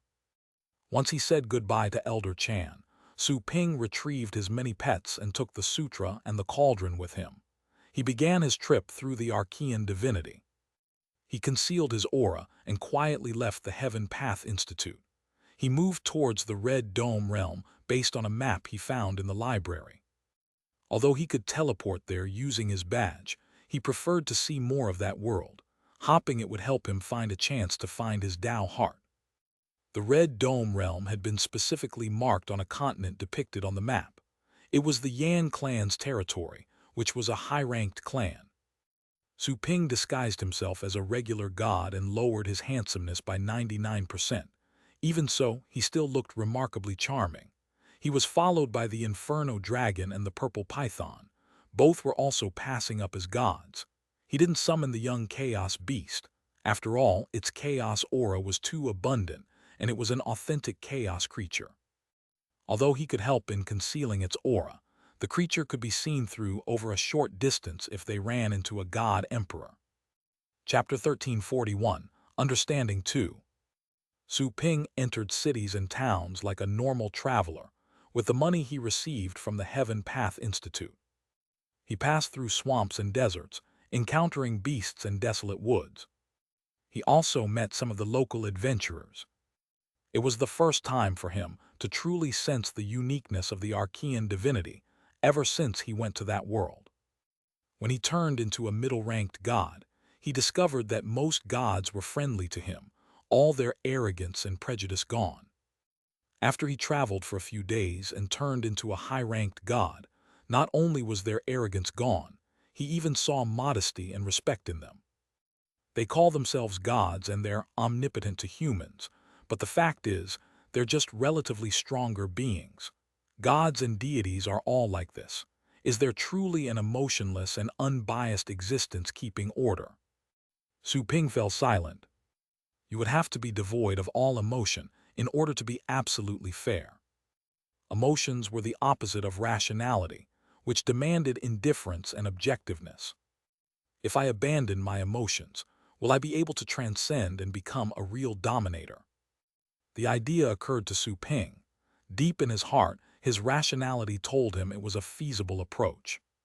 Furthermore, it seemed to be a road that led to some ultimate height. However, he dropped the idea when he remembered the little skeleton, and then saw the Inferno Dragon, the Purple Python and the Dark Dragon hound near him. In the world that the Golden Crow's ancestors saw, lives were made of grains of sand that bumped into each other. Are they really alive? Or maybe, our lives would accommodate thoughts and ideas. The shadows that were deep in the universe, the floating great Tao, they all seemed alive. It's just that their life forms were absolutely incomprehensible to us. one must cultivate by imitating nature. Since ancient times, humans have gained strength by observing and copying nature. Nature and the universe are the best teachers. Lightning gave us fire. It's a gift from nature. We make tools by learning from nature. Flowers, grass, and trees have their unique ways of living that we can learn from. How does rain fall? How do flowers blossom? Everything contains the great Tao. Everything contains the great Tao, Su Ping mumbled. A sentence suddenly occurred to him. Everything could be trained. That was what the system said. So the great Tao can be trained too. Su Ping's eyes widened at the thought, and countless others rolled dazzlingly in his mind. The question that had been puzzling him seemed to have found an answer, and he was ready to grasp it. If everything can be trained, the great Tao can also be trained. Then, what kind of existence can nurture the great Tao? Su Ping's mind shook. He had a vague trace of the direction to find his Tao heart. What he didn't expect was that the key to the question was actually something the system had said to him a long time before. Everything could be trained. Su Ping had always thought that the system was just being snobbish when it said that. However, it seemed that those words contained an ultimate secret. Su Ping couldn't help but smile. He had found a direction for his Tao heart. "Brother Su, why are you smiling?" A pleasant voice floated over. Su Ping turned around and saw a beautiful girl staring at him curiously inside the carriage. The girl's brother, sitting next to her, was brawny and handsome. He was also looking at Su Ping in surprise. The latter withdrew his gaze from the window. He was in such a great mood that he smiled again and said, "I just thought of something delightful." "What is it?" asked the girl curiously. The siblings were part of a cross-continent trade group that Su Ping had met 2 days earlier. They were shipping a batch of resources to the neighboring continent. Aside from resources, they had extra space for gods who intended to smuggle items. They usually charged higher prices than cross-continent teleportation arrays for such a service. Most of the people who hired them for such things had their own problems. Some were even of the criminal sort. "Val, watch it," immediately said her brother. Most people who hired them carried secrets. Even if they weren't criminals, they might have secretly escaped from their homes. Most teleportation arrays had records, and they could get caught if they chose to teleport. The girl stuck out her tongue and gave Su Ping a cute smile. She looked like a teenager, but she was actually thousands of years old and had already reached the ascendant state. She was one of the stronger guards of the trade group. After all, the higher-tiered god kings were well respected on every continent. They could hardly be seen on adventuring or trade groups. Even when they did show up, they would always become the center of attention. Su Ping smiled, not feeling bothered by the questioning. He sat up straight on his seat, now in a good mood after having found the key to the question in his heart. Although he couldn't condense a Tao heart immediately, at least he knew where to start. All he needed was an opportunity to condense the Tao heart. He had seen all sorts of gods and plenty of beautiful, miserable, and even cruel scenes during his trip. All of it served as nourishment for his soul. "I'm leaving," said Su Ping, as he was now ready to leave for the Red Dome realm at a moment's notice. The destination of that caravan was too far away from the Red Dome realm. There was no need for Su Ping to take a detour anymore. He would ask for more heavenly fire from the Red Dome realm and then return to his store. "You're leaving." Stunned, the girl quickly said, "But we haven't arrived yet. We're in the static void between continents. It's very dangerous outside. Before she finished, the carriage stopped all of a sudden. There were 3 dragons blocking their path, with crimson scales from head to toe. There were thousands of people with them and more than 30 carriages, all hauled by the same dragons. Those beasts were in the ascendant state. They too could be useful in battle. "Sai, what is going on?" The young man inside the carriage slightly changed his expression and spread his senses. The next moment, he revealed his aura and said in a low voice, "Val, come with me." The girl also realized that something was wrong. She said to Su Ping, "Just stay here, we'll be right back. There might be a problem, but don't worry, we'll take care of it." Su Ping didn't respond and simply spread his senses. At this moment, The carriages were traveling in a channel through the void. Said channel was established between two continents. Outside the channel was a static void that contained illusory and blinding power. It was also home to the void beasts that everybody was scared of. Void beasts could weaken their godly power and were deemed as banes to all gods. Such channels were usually established by god emperors through the original Tao world. They were considered safe areas. A spaceship was currently in the way of the carriages. The spaceship had forcefully squeezed into the channel. There were a dozen people inside the vessel communicating with the leader of the convoy. Su Ping listened for a while and realized what was going on. He didn't know that there would actually be bandits wandering in the void. What a dangerous profession. That spaceship seems to be an excellent artifact. No wonder they're able to travel across the void and come to this place, Su Ping remarked. He could sense a few powerful void beasts lurking in the void nearby. Those people would become easy prey without the channel protecting them. Void beasts could easily kill gods who were at the same level. Most gods kept clear from such creatures. Su Ping watched quietly. If his companions ran into trouble, he would solve it for them. Such a situation wasn't a big deal for him. It would also count as a reward for the girl's kind reminder. Very soon, the two parties reached a deal. The convoy would pay some money to avoid the conflict. Su Ping was reassured. He was about to take out the Red Dome Realm's badge and leave, when he suddenly raised his eyebrows. Chapter 1342, The Red Dome Realm 1. In front of the convoy, the bandits took away the treasures they demanded. Then they looked at each other and chose to leave. Right when they boarded the spaceship, an enormous shadow surfaced outside the channel near the spaceship. It was a behemoth-like creature that had risen from the deep void. Its scary appearance shocked all those present. Bang! The behemoth struck the channel fiercely, producing a crack. The crack had already been there for a while. It was the hole used by the spaceship to break in. That was why the aura was leaking to the exterior and the void beasts noticed it. Damn it, run! The people on the spaceship slightly changed their expressions.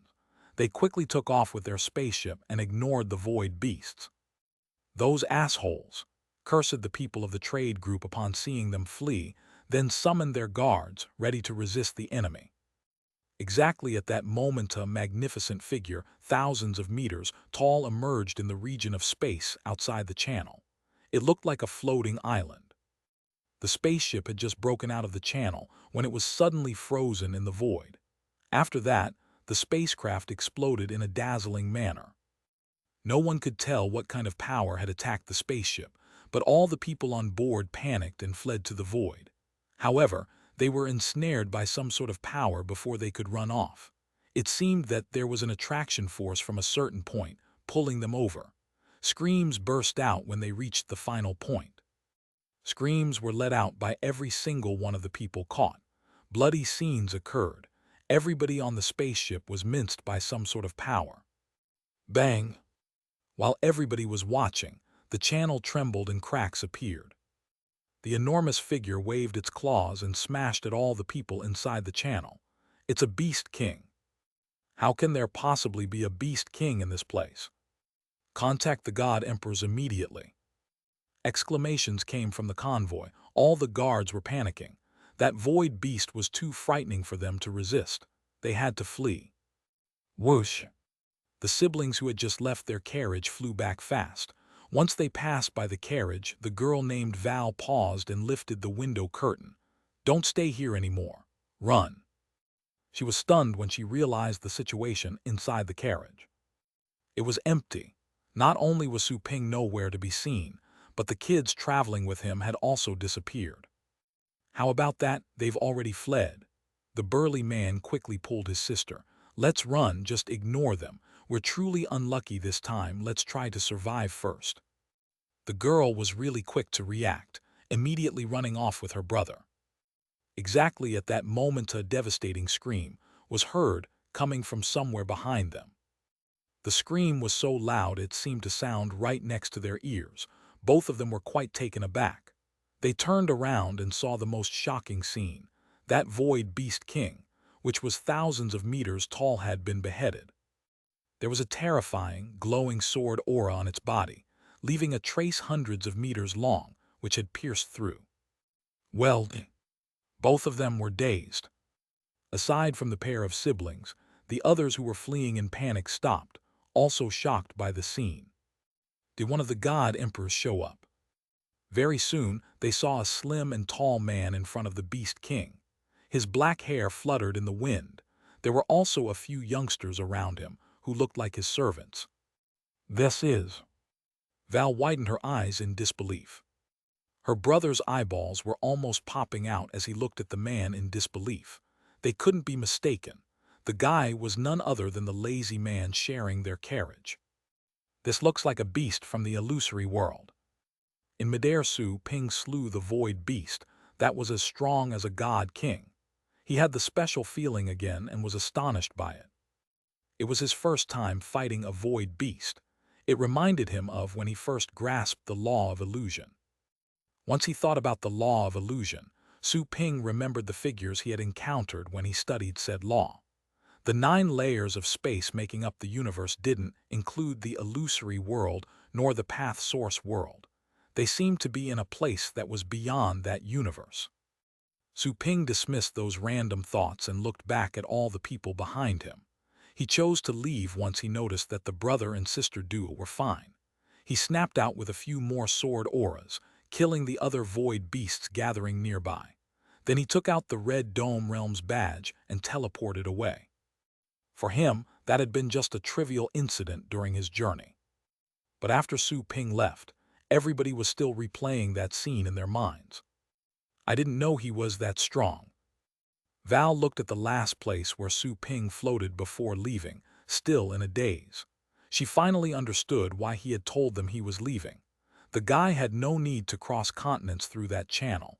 He could use a personal teleportation at any moment. He's so strong.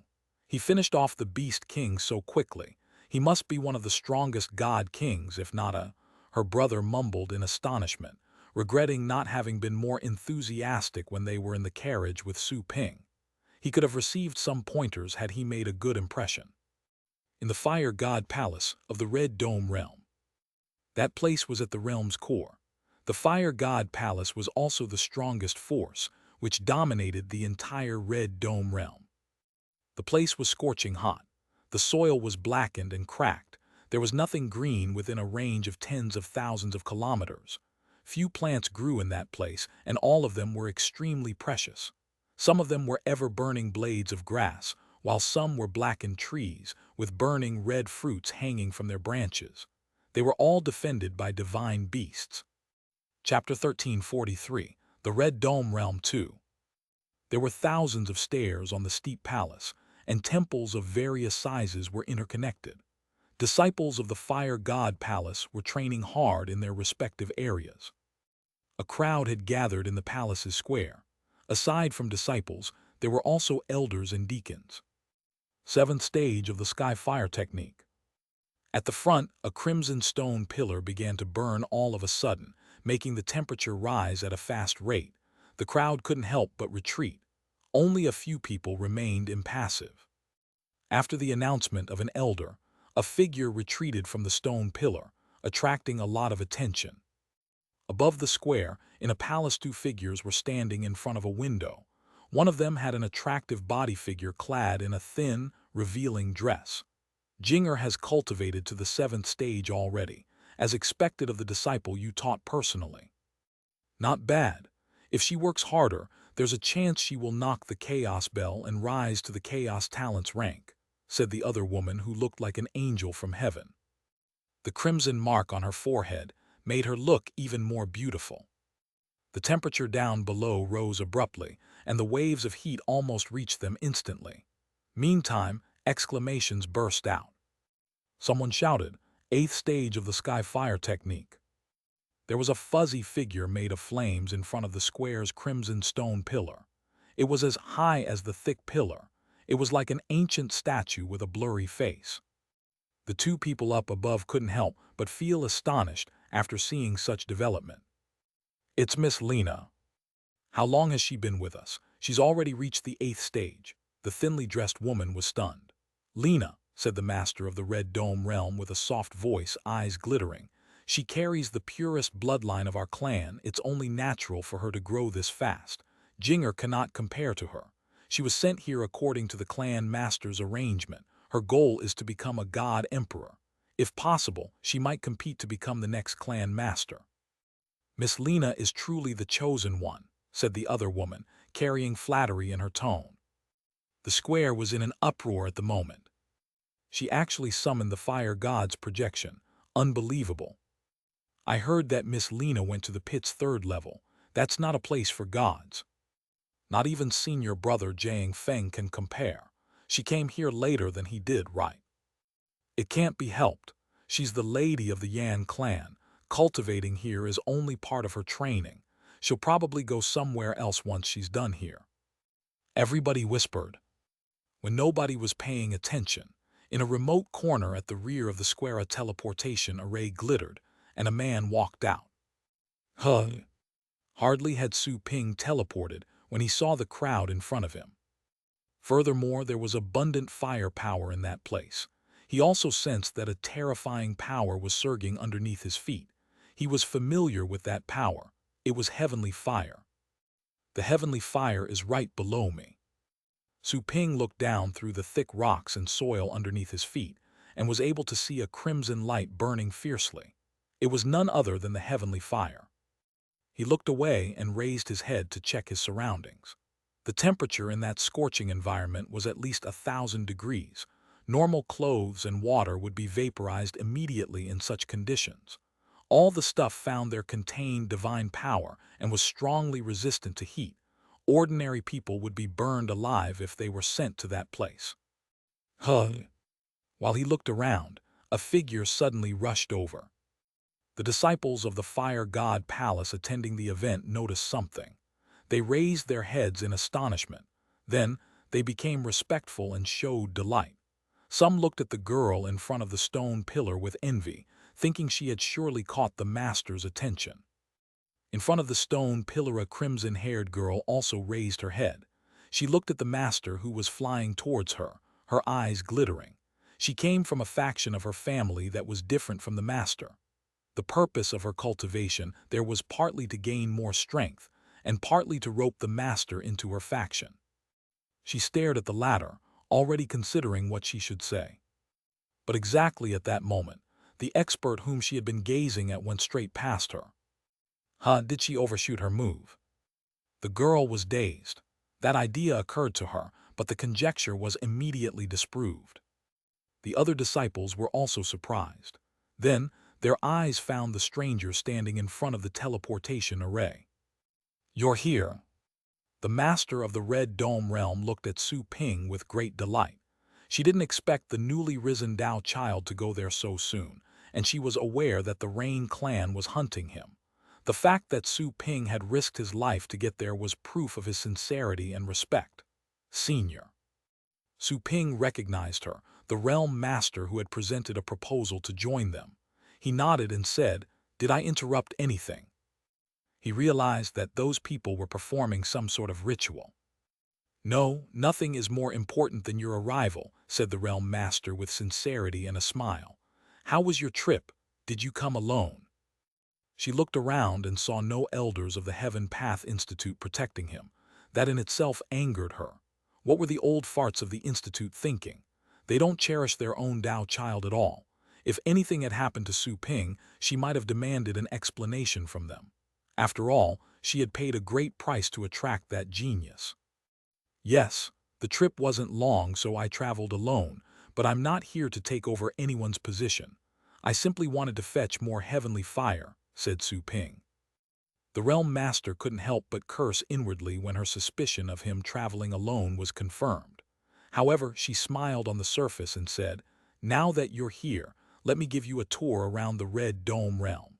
As for heavenly fire, you can have as much as you want, but it's extremely ferocious. What about the seed I gave you last time?" "I've already consumed it," said Su Ping, "so I wanted to fetch more." The realm master felt dazed for a moment.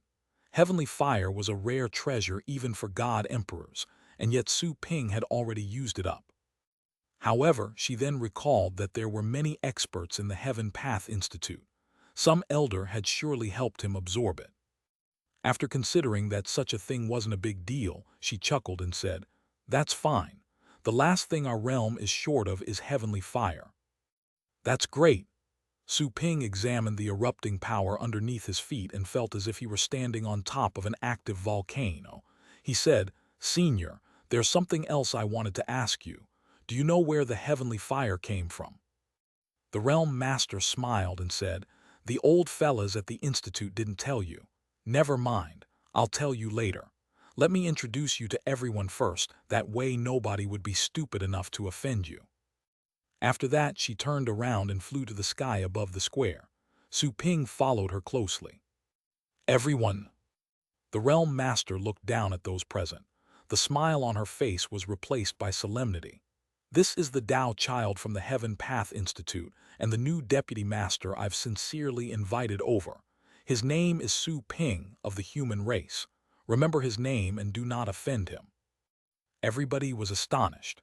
No wonder the realm master was so giddy that she simply overlooked Miss Lena. "A Tao child from the Heaven Path Institute. I heard that all their Tao children are on the top of the Chaos Talents rank. Is he the Tao child the realm master went to invite earlier? Odd, why do I feel that he's at the same level as I am?" All the disciples were whispering, and so were the elders and deacons, who gazed at Su Ping and sensed his peculiar nature. There was an incomprehensible and abyssal aura deep inside him. In the crowd, the crimson-haired girl mumbled with glittering eyes, "Tao child." Chapter 1344, Broken Finger 1. Well, Su Ping only wanted to fetch some heavenly fire and leave quietly. He never expected such a grand reception. Seeing that everybody was looking at him, he could only say, "Hello, everybody. I am Jia Jia Hui 1. Everybody was puzzled. Su Ping coughed lightly. It was truly embarrassing to play around with memes in an alternate world.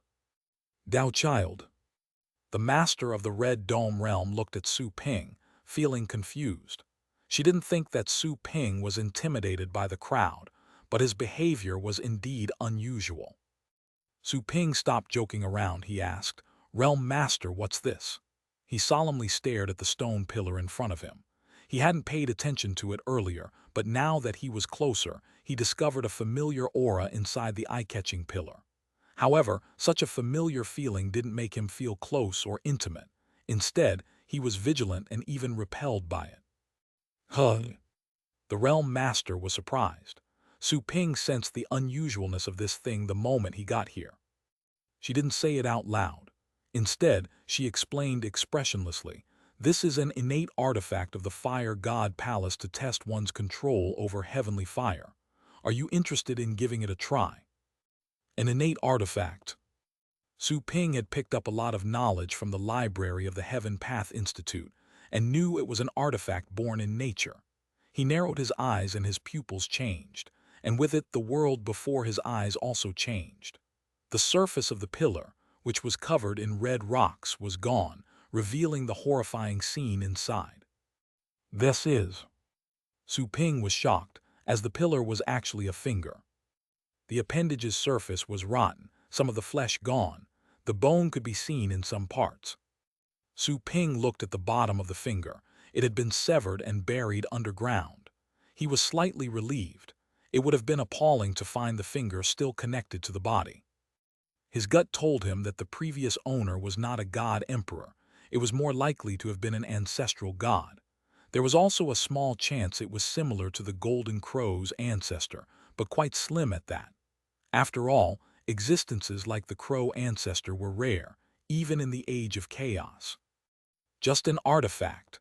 Su Ping looked at the master of the Red Dome realm. He had just seen the item's real appearance through the original Tao world. He didn't think that the realm master, a god emperor, wouldn't know the truth of the finger.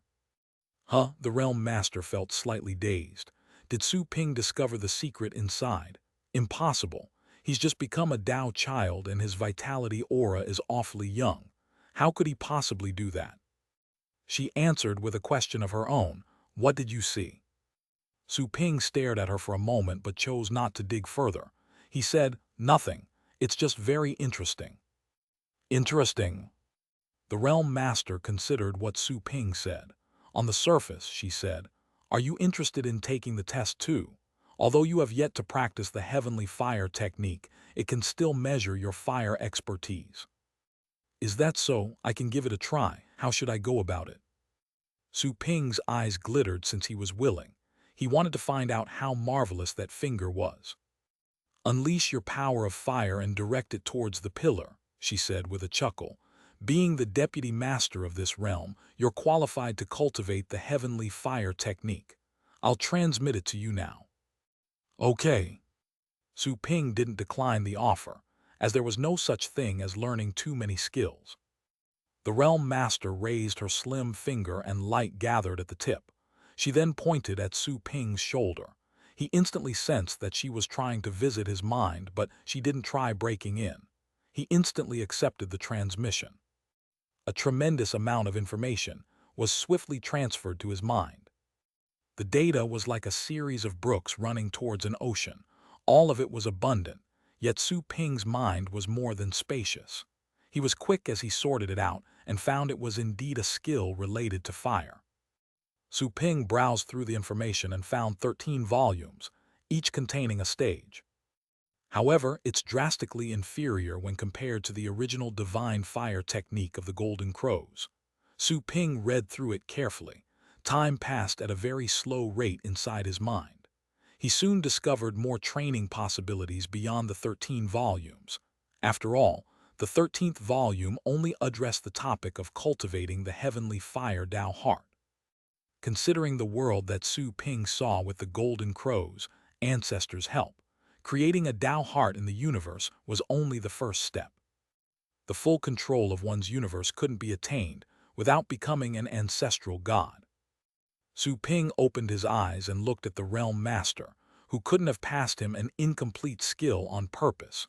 Maybe he wasn't qualified to obtain the rest of the information just yet. "Given your talent, you should be able to reach the 10th stage very quickly. This is the core technique of our clan. You might become an ancestral god if you use it. However, the rest of the technique is a top secret of our clan. You can only get the complete version if you're willing to be married into our clan," said the Realm Master while chuckling.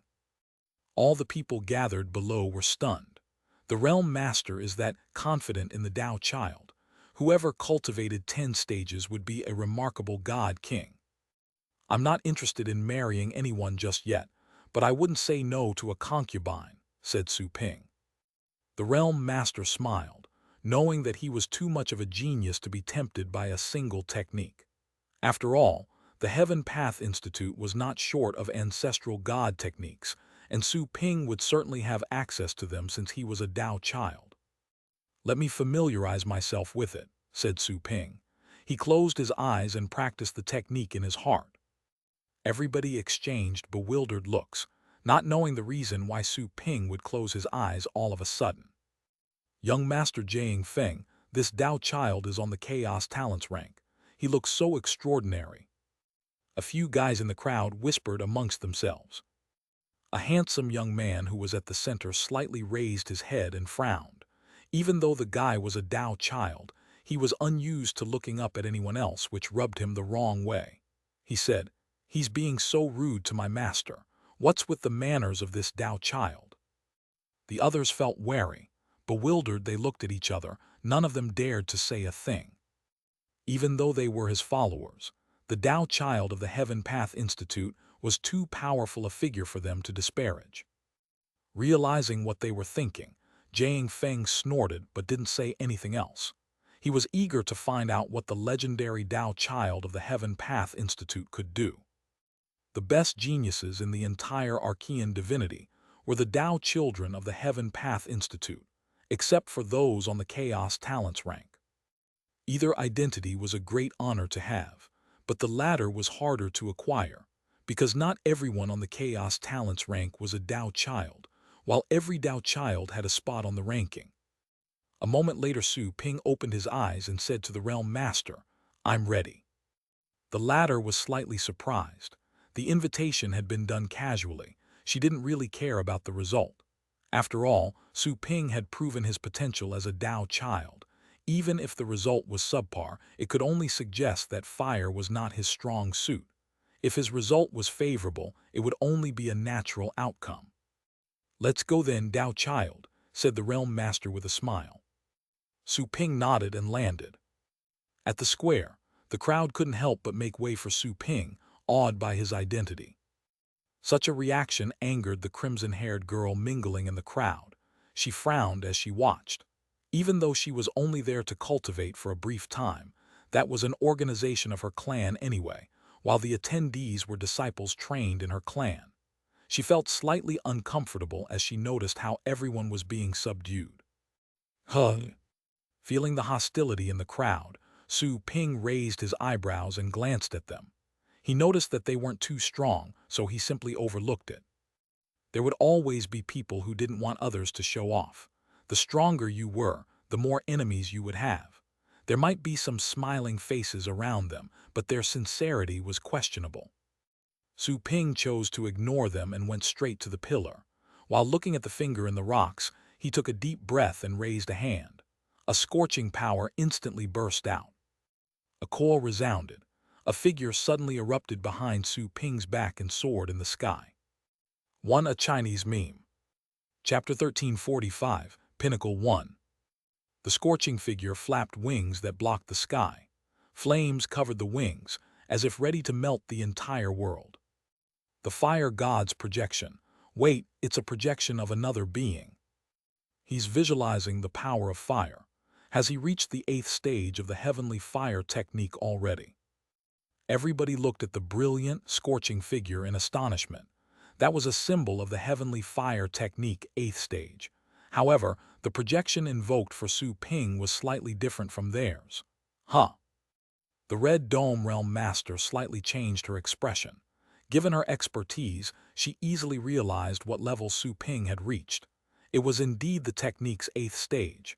However, Su Ping activated a projection from his own bloodline, which had overridden the projection of the fire god. There could only be two possibilities. Either his bloodline's projection was more powerful than the fire god of her clan, or Su Ping's bloodline was so pure that the projection of his bloodline exceeded the technique. Judging by the appearance, is it an ancient golden crow? The Realm Master narrowed her eyes solemnly. If that was the Golden Crow's bloodline from the Age of Chaos, the first possibility was more likely. The fire god of her clan was a mythical creature from the Age of Chaos too, but it couldn't compare to the Golden Crows. After all, they had once preyed on fire phoenixes and stars. The Golden Crow's bloodline. No wonder he's reached the 8th stage of the heavenly fire technique so quickly. The Realm Master calmed down. She wasn't surprised to find that Su Ping had such a powerful bloodline. She didn't think he could have achieved everything with nothing but his human bloodline. In the crowd, the crimson-haired girl looked at the projection behind Su Ping's back. She mumbled with shock in her eyes. "It's a golden crow." She narrowed her eyes. Su Ping had just acquired the heavenly fire technique, and he already reached her level. It was understandable with the golden crow's bloodline. Exactly at that moment, the scorching golden crow unleashed brilliant flames and became increasingly substantial. Feathers were gathering in the flames, and its eyes and claws were becoming clearer. It was like the arrival of a real golden crow. In addition, Su Ping's hair turned red. Patterns of the great Tao appeared on his skin, releasing a terrifying aura. The temperature around him was rising rapidly, and everybody avoided the waves of heat in fear. "I feel like my body is on fire. Hurry, hurry and dodge. Move back now." The crowd was panicking. The heat generated by Su Ping was too terrifying. It was almost burning the place to the ground. Those are the divine patterns of fire. The Realm Master looked at Su Ping with shock in her eyes. She knew he was strong, but she didn't expect him to be so unbelievable. That was the sign of the heavenly fire technique's 11th stage. The crimson-haired girl also changed her expression in shock. The 11th stage. On the other hand, the young man who was the Realm Master's disciple already had a contorted face, eyes wide. It was the first time he had experienced the lofty status of a Tao child from the Heaven Path Institute. No wonder it's even more remarkable to become a Tao child of the Heaven Path Institute than to rise in the Chaos Talents rank. What kind of genius is he? Huh? Su Ping, who was taking the test at the moment, examined the finger in the rocks. He discovered that, even though the finger was rotting, it seemed to be recovering as it absorbed his power of fire. The flesh in the finger was healing slowly. Once the finger healed a bit more, the surrounding laws became disordered, as if panicking. The result was that, when his law of fire was invoked, it simply manifested as the golden crow. If this goes on, wouldn't this finger heal completely in the end? What will happen by then? Su Ping was secretly shocked. He suddenly felt the test wasn't so simple. Considering his output, the finger would recover completely if it absorbed energy for 1,000 years. It's impossible that the Realm Master didn't see the change take place. Is she doing this on purpose? If so, what's the purpose of her clan? Where did this finger come from? Su Ping thought of many possibilities, suddenly feeling that all the high-ranked clans contained a lot of secrets. He tried concealing the power of fire and quietly transforming it into the power of darkness. The power of darkness was hidden in the power of fire in the form of threads and injected into the finger. Su Ping examined it carefully, only to discover that the finger didn't absorb it. It only absorbs the power of fire. Is it because of the race of this finger's owner? Su Ping's eyes glittered. He tried changing the fire's output power, only to discover that the intensity of absorption was changing accordingly. As expected, the finger was highly sensitive and responsive to the power of fire. He thought of something and released a portion of the heavenly fire. A scorching aura surged out in a flash, and the finger shivered ever so slightly. The surrounding laws became even more alert and fled. Bang! The golden crow behind Su Ping's back landed on the square, making it tremble violently. The beast was no longer an illusory projection, but an existence of concrete energy. It looked down at those present like a living golden crow.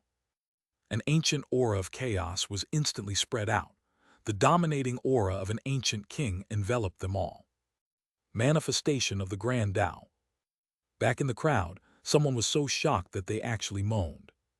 Almost everyone had their eyes peeled, almost forgetting how to breathe. That was the ultimate symbol of the 13th stage, the highest level. Su Ping had cultivated the heavenly fire technique, which he just acquired to the top. Not only did the scene dumbfounded both disciples and elders, the Realm Master was also shocked.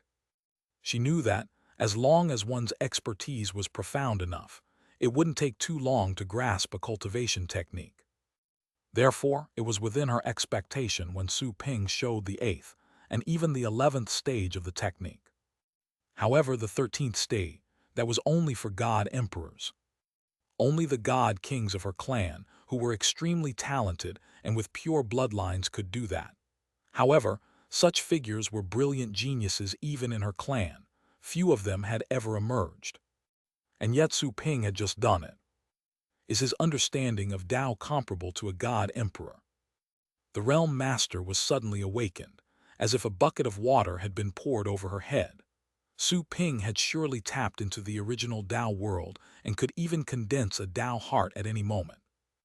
It was no surprise that he had dared to travel solo, unconcerned about the Rain clan. Having reached that level, it was impossible for the Rain clan to track him down. But he's just become a Tao child. The real master's eyes glittered. She was both shocked and extremely delighted, since she had actually managed to rope in such a genius. After having reached the original Tao world, it was almost certain he would rise to become a god emperor. Such powerful beings were the top forces of every clan in that world. It was barely possible to nurture a god emperor every 10,000 years, even when investing all the clan's resources. The price she had paid was much less than it would cost to rope in a real god emperor. The 13th stage. In the crowd again, the crimson-haired girl gazed at the scene, feeling the scorching heat on her skin. That was like the third floor of the pit, if not worse. Are all the Tao children of the Heaven Path Institute like him? She finally understood why those Tao children were as famous as the 7 greatest clans, among countless races on every vast continent, and why they were remembered and sung. Huh. Su Ping slightly changed his expression as he faced the pillar. He sensed that the finger was clearly changing faster when he unleashed the heavenly fire. It seemed to be extremely sensitive to it. They were almost of the same origin. Chapter 1346, Bloodline Transplant 1.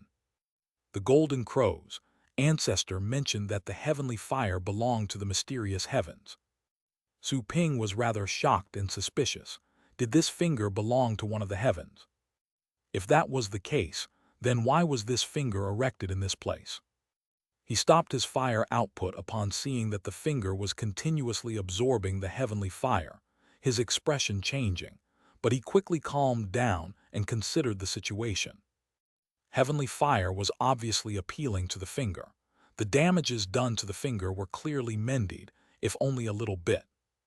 Once enough time passed, the finger might be repaired fully. Is that the Realm Master's true purpose? Or maybe is it the purpose of her clan? Besides this finger, maybe they're in control of other body parts. Wait a moment. If they're trying to repair this finger and other body parts, there's no need to set it up like this. It would have been fixed in no time if they asked a few emperors to throw heavenly fire at it, or if they placed it where the heavenly fire is. Su Ping's eyes glittered. He sensed that the clan dominating the Red Dome realm had some secrets, and they weren't simply trying to fix that finger. Those present were silent, while Su Ping was in deep thought. The golden crow behind Su Ping had slowly faded away, but the scorching heat in the air still lingered. The previous image was like an illusion, but the remaining heat told everyone that it was real. The man had cultivated all the way to the 13th stage of the heavenly fire technique, just moments after acquiring it. Was that the terrifying talent of a Tao child from the Heaven Path Institute? There were only a handful of people in the entire Fire God Palace who had reached such a result. They were the Realm Master, an elder of the Yang clan, a deputy master, and an elder who was unusually talented. Su Ping had become the 5th person to reach the 13th stage. It was the ultimate goal for all disciples of the Fire God Palace, yet Su Ping had accomplished it in the blink of an eye. The shock was etched to their hearts. It was something they would never forget. The 13th stage. The crimson-haired girl fell silent, her expression troubled. She knew that such a level was not the technique's final destination. There were higher stages. Still, it was certain that the 13th stage was a necessary step. Even in the Yan clan, among her pureblood colleagues, very few had reached the level. It was also the goal she was pursuing in that place. The goal and plan she had intended to accomplish in 10,000 years had been completed by Su Ping in just a short moment. My master said that it's necessary to understand the unparalleled Tao in order to reach the 13th level. In the crowd, the handsome young man had already lost his cool. His pride had crumbled to pieces. He was broken and bitter. He had never felt more pained or frustrated. What made things even more unbearable was that his opponent had never even seen him. He probably was just a grain of dust to his would-be rival. Master. In front of the pillar, Su Ping had already finished his pondering. He looked at the Realm Master with glittering eyes, only to see shock in her eyes. There was no killing intent present. I've cultivated to the 13th stage. She must have already figured out that I've reached the original Tao world. I believe she also knows I discovered the secret of this pillar. Su Ping quietly looked at the alluring Realm Master, ready to run away at any moment. It was a good thing he could resurrect. He would be able to find out some secrets if she really forced him to stay. Tao child. The Realm Master snapped out of her reverie. The shock on her face was gone, replaced by conflicting feelings. They exchanged looks, instantly knowing what the other was thinking. Please come to my palace, Tao child, said the Realm Master in a low voice. Su Ping nodded. She instantly led the way, and Su Ping followed closely. The two of them left, leaving the rest exchanging whispers. On the top floor of the Fire God Palace, inside a splendid crimson room. What? Once entering the room, the Realm Master waved a hand, asking the servants for some privacy. Only Su Ping and her remained. Me? No wonder you came alone. I didn't know you had already set food in the original Tao world. I thought the Heaven Path Institute was being too careless, letting you travel alone. The Realm Master sat down on her throne and looked back with a smile. Noticing the thoughtfulness in her eyes, Su Ping said calmly, "Realm Master, what exactly is inside the pillar?" "Indeed, you noticed it, Tao child." The Master of the Red Dome realm narrowed her eyes. "What do you think it is?" "How would I know? But I think it's a finger of some ancient corpse. It's extremely sensitive to the great Tao. Was this ancient corpse an ancestral god?" She suppressed her smile and said, "It was indeed an ancestral god. This ancient corpse was dug out from the ruins of an ancient, mysterious realm. We don't know where it was from, but we do know that it was extremely powerful. The heavenly fire of this place is the corpse's remaining power." Su Ping narrowed his eyes. He hadn't even tried a subtle approach, and yet the woman had already told him the finger's origin. The heavens. Indeed, it has to do with the heavens. One of their bodies was buried here. According to what she said, there's more than just a finger. Su Ping was shocked. He took some time to calm down. The heavens, the proverbial boogeyman to the golden crows, really lingered in that world. Chapter 1347, Bloodline Transplant 2. "Master, if I'm understanding correctly, did you find the entire body?" Su Ping tried to keep his voice calm. "Are you trying to resurrect that ancient corpse?" "It would be great if it could be resurrected. It would be great. After all, it used to be an ancestral god." The Master of the Red Dome realm chuckled and added, "However, according to the examination of my clan's ancestral god, this ancient corpse is completely dead. Even though you repaired the finger a bit by letting it absorb the power of fire, only the body can be fixed. Even after being fully repaired, it would still be a dead object. If we really want to fix it, I would have to infuse the finger with heavenly fire day and night for 1,000 years.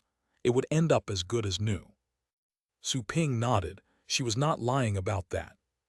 "Then what's your plan?" The Realm Master chuckled and said, "This is a core secret of my clan. Are you sure you want to hear it?" Su Ping slightly raised his eyebrows. "What will happen if I do?" She replied with a smile, "Nothing much. We simply hope that you won't spread the information. In addition, you'd better marry someone of our clan as soon as possible and have a child. That way you'd be a son-in-law to our clan, and we could certainly share the secret with you." Su Ping was lost for words. "Do I have to sell myself for this?" "If the one I have to marry is you, I'll think about it," said Su Ping. The Realm Master rolled her eyes at him and said, "Stop making excuses, Tao child. If you're willing to go through with the marriage, we certainly wouldn't wrong you. Your wife would be a pure-blood genius of our clan. There's a candidate right here in my palace. She's quite cute. If you like her, I can talk to the clan master about your marriage immediately." She waved a hand and displayed a sheen while she spoke. A crimson-haired girl stood out from the crowd around her. Her red hair and cold aura made her eye-catching. Su Ping didn't expect her to be that serious about an arranged marriage. He said helplessly, "Even if I like her, she might not like me at all." "You're so handsome and talented, she would surely see you fondly," said the Realm Master after a short laugh. "Even if she doesn't, it's fine. You can work on baby-making before you develop love." Su Ping was lost for words. He had conflicting feelings as he looked at the disappearing girl in the scene. Although the special geniuses of the gods were honorable and exceptional, they would sometimes have to sacrifice themselves at any moment for the interests of their clans. There was sadness behind the outward splendor. "I'm okay with an arranged marriage, but I want to be the one to choose the person I'm going to marry," said Su Ping after thinking for a moment. That was just a delaying strategy, as he was quite curious about the Yan clan secrets, which had to do with the heavens from the Age of Chaos. "Seriously?" The Realm Master was rather surprised, not expecting him to be willing. She had failed to lure Su Ping with treasures, even when offered ancestral god techniques. However, he seemed to be tempted by the ancient corpse. "Sure," Su Ping said. "Besides, I get to decide the time of the marriage. It has to be at least after I become a god emperor." The realm master glanced at Su Ping and said, "Deal. We will both swear a divine vow, that way no one will have any regrets." "No problem," Su Ping accepted without hesitation. He had to pick his wife anyway. Might as well pick the woman right before him and see how she would respond. The realm master narrowed her eyes and realized Su Ping's plan, but she didn't say anything. She could seriously consider marriage if Su Ping did become a god emperor. The realm master recorded their agreement with a divine skill. She then said, "Why are you so curious about this ancient corpse?" "Who's not curious about an ancestral god's body?" Su Ping asked back. She choked for a moment. Ancestral gods were superior in the world of gods. She was even more shocked and curious than Su Ping when she saw the ancient corpse for the first time. After all, how could someone as strong as an ancestral god only leave a body behind? Who could have killed an ancestral god? That is, unless two ancestral gods went all out in the past. The ancient corpse is from a mysterious place in the Red Dome realm. It was surrounded by eternal nine-flavored heavenly fire. She added, "Once we found it, we chopped it into 3,000 pieces because there were 3,000 complete Tao domains inside that body. We're not trying to revive the ancient being. We're trying to enslave it and raise existences that carry its bloodline." She slowly told him about the Yan clan's greatest secret. "We're trying to transplant the flesh and blood of this ancient corpse. We've nurtured some descendants through this method. It's the greatest secret of our clan." "You're raising descendants of this ancient corpse?" Su Ping's heart was pounding. He was terrified by what the realm master said. They were too crazy. They were trying to steal the heavens' bloodline. "Did you succeed?" "No," she said and shook her head. "Although we raised the ancient corpse's descendants, they're all flawed and can't absorb heavenly fire. However, they are indeed more talented than some geniuses of our clan. They can even compare to the pure-blood geniuses." Su Ping breathed in relief. "That's great. They would have raised more heavens if they succeeded." Ever see? Even though he had never seen them, he knew how terrifying the race was, based on the Golden Crow ancestors' reaction. That was not a race to be brought to life. "What you're doing is too risky. This ancient corpse might not be from a friendly race," said Su Ping with a sigh, feeling that the Yan clan was being too reckless. Why do you think that, Tao child?" the realm master. He gave a slight head shake and replied, "You don't even know the background of this ancient corpse, and yet you're trying to transplant their bloodline. If the bloodline is too powerful, the people you raise will easily overturn your clan." She was enlightened. "I didn't know you meant that, but there's nothing to worry about. The candidates we pick are all loyal. They won't betray our clan no matter how strong they are." Su Ping naturally knew they had ways to control the geniuses they nurtured. But was it so easy to control the bloodline of the heavens? If so, why would the Golden Crows live in seclusion? Su Ping believed that in the age of chaos, when mythical creatures fought the heavens, some of the latter had surely died and ended up as experiment subjects. But even after that, the Golden Crows still chose to hide from the world. This meant that such a method was probably ineffective. "What did you mean by enslave just now?" "Master." Su Ping stopped persuading her, knowing it would be pointless for him to talk considering his identity. It would only throw her off. "By enslaving it, we can control part of the remaining corpse through divine skills," said the master of the Red Dome realm with a smile. "It's one of the core combat abilities of our clan. Still, it's not really a secret among high-ranked clans since we've used this publicly in the past. We just haven't shown its full effect." She looked at Su Ping and added, "You'll be able to try the technique when you become a son-in-law of our clan." "Good." Su Ping had nothing else to say.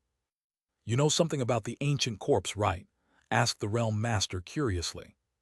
Su Ping was alarmed by the question and was impressed by her instincts. Still, he gave off a nonchalant attitude as he answered, "How can I know if you do?" "That's true." The realm master thought it was just her imagining things. "Master, where's the heavenly fire?" Su Ping didn't want to stay any longer. The realm master gave him a gloomy look, as if admonishing him for not being appreciative. Still, she was never much of a talker. She would have ended the conversation long before if she weren't talking to Su Ping. "Follow me, Dao child." The master of the Red Dome realm rose, and a crack appeared in front of them. Su Ping followed her and entered the fissure. He instantly felt a scorching heat. There was abundant heavenly fire surging about. Su Ping saw that the white flames were burning fiercely. Chapter 1348, Polishing 1. This is the 9th floor of the underground pit. While standing in front, the master of the Red Dome realm explained. The Fire God Palace was established over the natural crater of the 9-flavored heavenly fire. 9 barriers were set up here to stop the heavenly fire from melting this continent. Each of the barriers act as a buffer, blocking the heavenly fire's power a little bit. Now, they work also as cultivation places for the Fire God Palace disciples, but most of them can only reach the 5th floor at most. Su Ping was looking intently at the white flames. Before him was a vast world which seemed to be boundless. It was obviously in a special time and space. There was a gigantic hole that looked like an abyss ahead of him. Inside the hole, scorching white flames were burning bright. They were so unimaginably hot that even stars would have melted. It was none other than the heavenly fire. Su Ping saw golden fiery patterns surfacing on the Red Dome's realm master. It was some sort of law similar to the heavenly fire technique. She was able to resist the heat and remain calm through the fiery patterns. "Who's over there?" Su Ping had just noticed that 2 people were sitting next to the hole, cross-legged. Their auras suggested that they were god emperors. The realm master was slightly surprised that Su Ping was resisting the heat with nothing but his body. The Dao child seemed to be even more terrifying than she expected. "You mean them? They're here to fetch heavenly fire. The gray-robed one is an artifact master from the Tan clan. He's forged 7 god emperor weapons, and all of them are powerful. He's here to forge an 8th weapon with heavenly fire." The realm master said, "The purple-robed one is a pill master from the Yao clan. He's here to refine medicine with the fire. There used to be a man who polished his body with heavenly fire about 200 years before you came. He accomplished his goal and left a while ago." Su Ping was rather astonished, but he found it understandable when he remembered the purposes of the heavenly fire. "In other words, you have a lot of connections, realm master. A lot of people must owe you favors," said Su Ping. The latter chuckled and said, "The Yan clan is the only clan in this world that has heavenly fire. Aside from the deterrence of our ancestral god, it's all thanks to our operations and connections. We can't be too greedy, and there are indeed people who owe us favors, including people from the Rain clan. Unfortunately, the favors aren't big enough for us to speak on your behalf." Su Ping understood her implications and didn't comment on it. He said, "I'd like to borrow some heavenly fire and cultivate here for a while." "You're being too polite, Dao child. You can fetch as much heavenly fire as you want," said the realm master with a smile. "Okay." Without further ado, Su Ping flew right towards the pit of heavenly fire. "Dao child, what are you doing?" shouted the realm master, noticing that he went straight toward the heavenly fire. Su Ping turned back and said, "Cultivating." "Cultivating?" She lost her cool for a moment, seemingly at a loss. "You'll probably get hurt if you get too close. This heavenly fire burns everything. I can fetch you some flames if you want to polish your body." Su Ping waved his hand and said, "That won't be necessary. I'll just stay by the edge." Then he directly set foot in the heavenly fire. "Well," the realm master was dumbfounded. He entered the heavenly fire just like that. She knew that Su Ping wanted to polish his body, but that was not a proper method. Even the barbarian who polished his body with heavenly fire earlier on had barely dared to attract some of the flames with an artifact to cleanse and fortify his body. He certainly wasn't as daring as Su Ping, who jumped right into the fiery pit. The heavenly fire found in the pit suddenly changed and became restless. While the realm master was still thinking whether to act or not, Su Ping had gathered all his power and allowed the fire to enter his body through his pores. Using the original divine fire technique taught by the Crow's chief elder, he controlled the heavenly fire and soaked his body in it. Meanwhile, he opened the chaos universe in his body and allowed the fire in. He refined his universe while polishing his body. Huh. The realm master was dumbfounded yet again. Her eyes widened in disbelief. She could tell that Su Ping was controlling the heavenly fire with some sort of secret technique. What shocked her was that the fire around Su Ping was clearly being controlled in a subtle manner. Instead of burning and hurting him, it was actually refining his body. He is actually able to cultivate right in the source of heavenly fire. What kind of skill is that, to actually manipulate heavenly fire? The Yan clan was best at controlling fire. The master of the Red Dome realm was a genius of her clan, but she had never learned a comparable skill. She couldn't help but remember the Golden Crow's bloodline in Su Ping's body. Is it an ancient technique passed down through bloodlines? If it was passed down, it has to be a skill from the Age of Chaos. It's said that there were many ancestral gods in that age, and that it was easy for mythical creatures to contemplate and cultivate. Because of this, countless techniques were invented and perfected. It was the most glorious and powerful era. The realm master changed her expression. It was quite possible that a powerful skill from that brilliant era had resurfaced. Chapter 1349, Polishing 2. Who's there? What is going on? The two god emperors on both sides of the pit noticed that Su Ping was cultivating right in the heavenly fire. Their eyes widened in shock. Where is this monster from? Why does he dare set foot in the heavenly fire? It had to be noted that the fire was used to forge weapons and refine ultimate pills. Even experts like them stayed clear from that fire. The heavenly fire could burn everything. Not even their protective items were safe from being corrupted by the fire. The realm master brought him here. Is he a genius of the Yan clan? What a sturdy body, what an amazing skill. Both god emperors stopped what they were doing. Their eyes glittered as they looked at Su Ping cultivating in the pit. A body as sturdy as his was comparable to a top artifact. Inside the heavenly fire, Su Ping gradually entered a cultivation state. He turned around and looked at the master of the Red Dome realm. She was still there. He waved at her, as a way to assure her that he was fine. He then closed his eyes and controlled the heavenly fire to polish his body with the original divine fire technique. He also absorbed the energy to further his cultivation. This heavenly fire seems able to crush and disperse normal laws and paths. They fall apart the moment they come into contact with the fire. Su Ping's eyes glittered. That fire was more strange and domineering than powerful. The realm master took a while to recover from her stupor. She stood there, watching how Su Ping was completely devoted to absorbing heavenly fire. In the end, she withdrew her gaze with a bitter smile. The Tao child she invited seemed to be carrying countless secrets. She even suspected that, given enough time, his body would reach the god-emperor level before his own cultivation did. There were gods who never cultivated any paths and simply refined their bodies. However, they could only become god-emperors at best and couldn't advance further. Still, they were all monsters in their level. They could crush everything with fists and feet alone. Only the ancestral gods could suppress them. The realm master's eyes glittered. She felt that Su Ping would grow to their height if he kept cultivating in the heavenly fire. It was a fire used to forge god-emperors' weapons. Even weapons of such levels would deform under such heat, not to mention living creatures.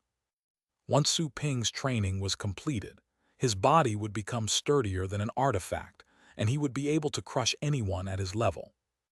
Just as expected, none of the Tao children are ordinary, the realm master thought. While she considered herself a genius, she was fully aware that she wasn't as talented as the Tao children from the Heaven Path Institute. At least, she never became one of them. The realm master decided to stay there, setting up a barrier to sit down at the edge of the ninth barrier. She wanted to see how long the boy could persist. Time flew. In the fire god palace, there were a lot of disciples discussing the Tao child who had just arrived.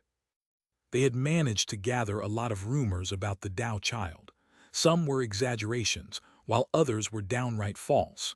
Still, all the people were talking about them excitedly. Seeing is believing. They had personally seen Su Ping cultivate the heavenly fire technique to the 13th stage and invoke his fire incarnation. Such a miracle happened right before their eyes. Their minds couldn't help but run wild, finding the Tao children of the Heaven Path Institute even more mysterious than before. In the pit underneath, the fire god Palismani disciples were cultivating. The further down, the fewer disciples were present. Some elders were also cultivating in the pit. It was a holy cultivation land for them. I've recently made a breakthrough. I could only cultivate on the second floor in the past, but now I'm able to reach the third floor. What a coincidence, so can I. Me too. On the fourth floor, a crimson-haired girl was training in seclusion. The space behind the barrier was extremely vast and hot. Despite the barrier's protection, she felt she would be consumed the moment she touched the heavenly fire directly. That pressure made her work even harder. Is it me? Somehow the heavenly fire's power seems to be weakening. The girl opened her eyes in confusion, suspecting it was all in her imagination. After all, the heavenly fire had been there for countless years. It was as stable as the rise and the setting of the sun. How could it possibly wane? Her family's experts told her that the fire was eternal. It would never perish or decline. Have I grown stronger? The girl examined herself, only to find that it wasn't so. Aside from the girl, the elders of the fire god palace on the 5th and 6th floors were having the same impression. In the deepest part of the pit behind, the barrier on the 9th floor. That barrier isolated the pit from the outside world. Heavenly fire could be touched directly on that level. In the middle of the ever-burning heavenly fire, there was a tiny black spot that looked like floating ash. Those who had an obsessive-compulsive disorder would probably think that such a blot was an eyesore. It's been half a year. At the edge of the barrier, the realm master's face was red, and her forehead was covered in sweat. She had been with Su Ping for half a year. It would usually be like the blink of an eye for her, but it technically was as long a span of 1,000 years in that place. Even though she was protected by the barrier, she was becoming exhausted after staying there for so long. She felt at a loss when she looked at Su Ping, who was still inside the heavenly fire. This Tao child is an absolute monster. She had no doubt that even if he ran into a god emperor, he would have the means to escape. As expected of a Tao child from the Heaven Path Institute, the other two god emperors did their jobs and collected fire energy while glancing at Su Ping from time to time. They had chatted telepathically with the realm master and learned of the young man's identity. Such a Tao child had yet to become a god emperor, but he had accomplished what most god emperors couldn't. They wouldn't have accepted such development if he weren't one of the Institute's Tao children, who were usually unreasonable. Su Ping slowly opened his eyes. The burning flames all over his body were absorbed into his skin. His flesh contained enormous power. The heavenly fire had burnt the many laws and paths he knew. He then reorganized them and made them even more powerful. The heavenly fire burns everything coldly and mercilessly. It's not the Tao heart I'm looking for. He examined the matters of his Tao heart while polishing his body, but the fire's nature was not what he was looking for. He didn't want his universe to turn into a barren and desolate world. Su Ping slowly canceled the original divine fire technique. The surrounding fire covered his body and made the temperature rise at a fast rate. Su Ping felt a little bit of pain, but it was still bearable. He was currently able to stand inside the heavenly fire without relying on the Golden Crow's skill. Although he hadn't tested it yet, he knew that his body was much sturdier than before. It's been a long time since I returned to my store. More than 2 weeks have passed in the outside world. I wonder if those guys have come around and made an alliance. He became cold upon remembering the worm tide and the celestial state experts. Then he stopped cultivating as he planned his return. Whoosh! Su Ping flashed out of the heavenly fire. The realm master felt refreshed upon seeing him exit the place, then she approached him. She held back upon sensing the rapidly rising temperature, not revealing any discomfort. She asked, "Is your training complete?" She evaluated Su Ping's body. His clothes had long been burned by the heavenly fire and was completely naked at the moment. Her eyes were shining, as if she were looking at a delicate statue. Su Ping wasn't bashful, nor was he embarrassed. He simply controlled his skin and condensed some clothes. For someone as strong as him, not just turning skin into clothes, he could even transform into the opposite sex or a different species if he wanted to. However, Su Ping was still a normal man, and he wasn't planning on doing anything weird. Chapter 1350, The Breeze 1. It's complete for now. I'll come back later, said Su Ping. That body polishing was extremely rewarding. However, he didn't think his body had been fully polished yet. There was still room for improvement. His estimate was that his body would become as strong as that of an ancestral god once it was fully polished. However, it would take a very long time to achieve such refining. Su Ping was planning on going back to the world outside and see what was going on. You can come back any time, said the realm master. Don't forget our deal. Su Ping nodded and was about to leave when two voices sounded all of a sudden. Young friend, please wait a moment. Su Ping turned around and saw they were the other two god emperors who were collecting heavenly fire's energy there. You must be a Dao child of the Heaven Path Institute, right? I am Qing Bing of the Tan clan. I'd like to make friends with you. Feel free to look for me if you ever need to forge a weapon. I know a thing or two about weapons. I surely won't disappoint you, said the gray-robed man with a smile. The other old man also tried to make friends with Su Ping. I am Tian Dan from the Yao clan. You can come and find me if you're short on herbs. I dabble a bit in medicine refining. The realm master was slightly surprised, but she quickly understood their intentions and secretly heaved a sigh. Geniuses were welcome everywhere.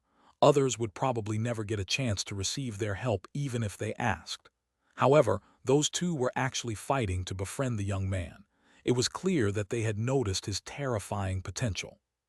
You're too kind, seniors. Sensing their kind attitude, Su Ping would certainly not slight them. Any connection he made would act as a deterrent to protect his fellow humans in that world. Dao child, how I envy you. These two masters are usually very proud.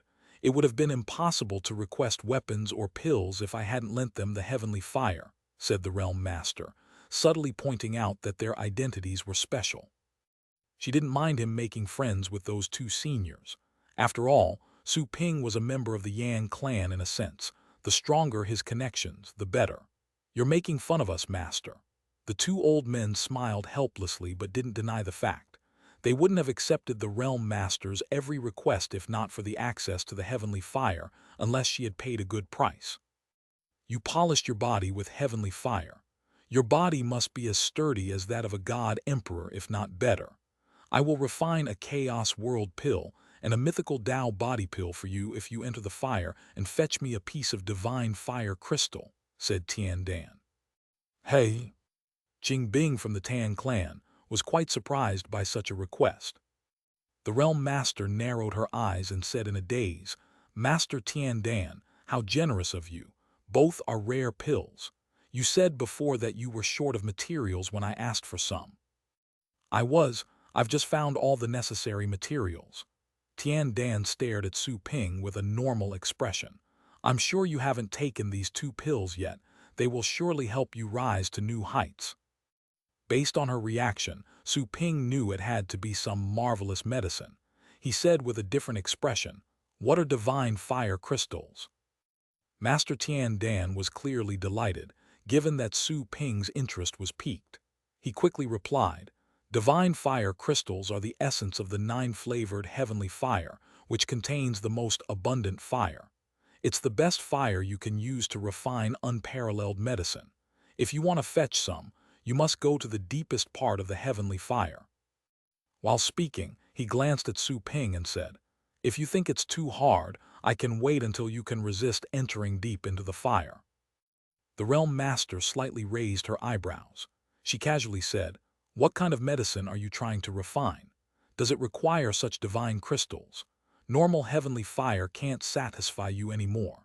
In any case, even if the Tao Child doest get a divine fire crystal for you, it's still a treasure of this realm that mustn't be given away easily, or I won't be able to explain to my family." Tian Dan realized what she was implying. He instantly said, "I would certainly make up for your loss. As long as you provide materials, I will refine you 3 pills for free. In addition, I will give you a mythical Tao body pill. How does that sound?" The realm master was secretly dazed for a moment. Tian Dan's offer was too tempting for her to refuse. Although divine fire crystals were quite precious, it wasn't of much use to her. Besides, they were constantly condensed by the fire and would be replenished in 12,000 years or so. Seeing that the realm master was deep in thought, Tian Dan looked at Su Ping again. "Tao Child, what do you think?" Su Ping thought for a moment and said, "All right. I'll get you a divine crystal next time when I'm ready." "All right." The senior was delighted by the agreement. "I'll be waiting for you. I hope you won't keep me waiting for long." Su Ping nodded and smiled. "In the meantime, you can start preparing the pills, master." "Of course," said Tian Dan with a smile. Qing Bing heaved a sigh, but chose to remain silent.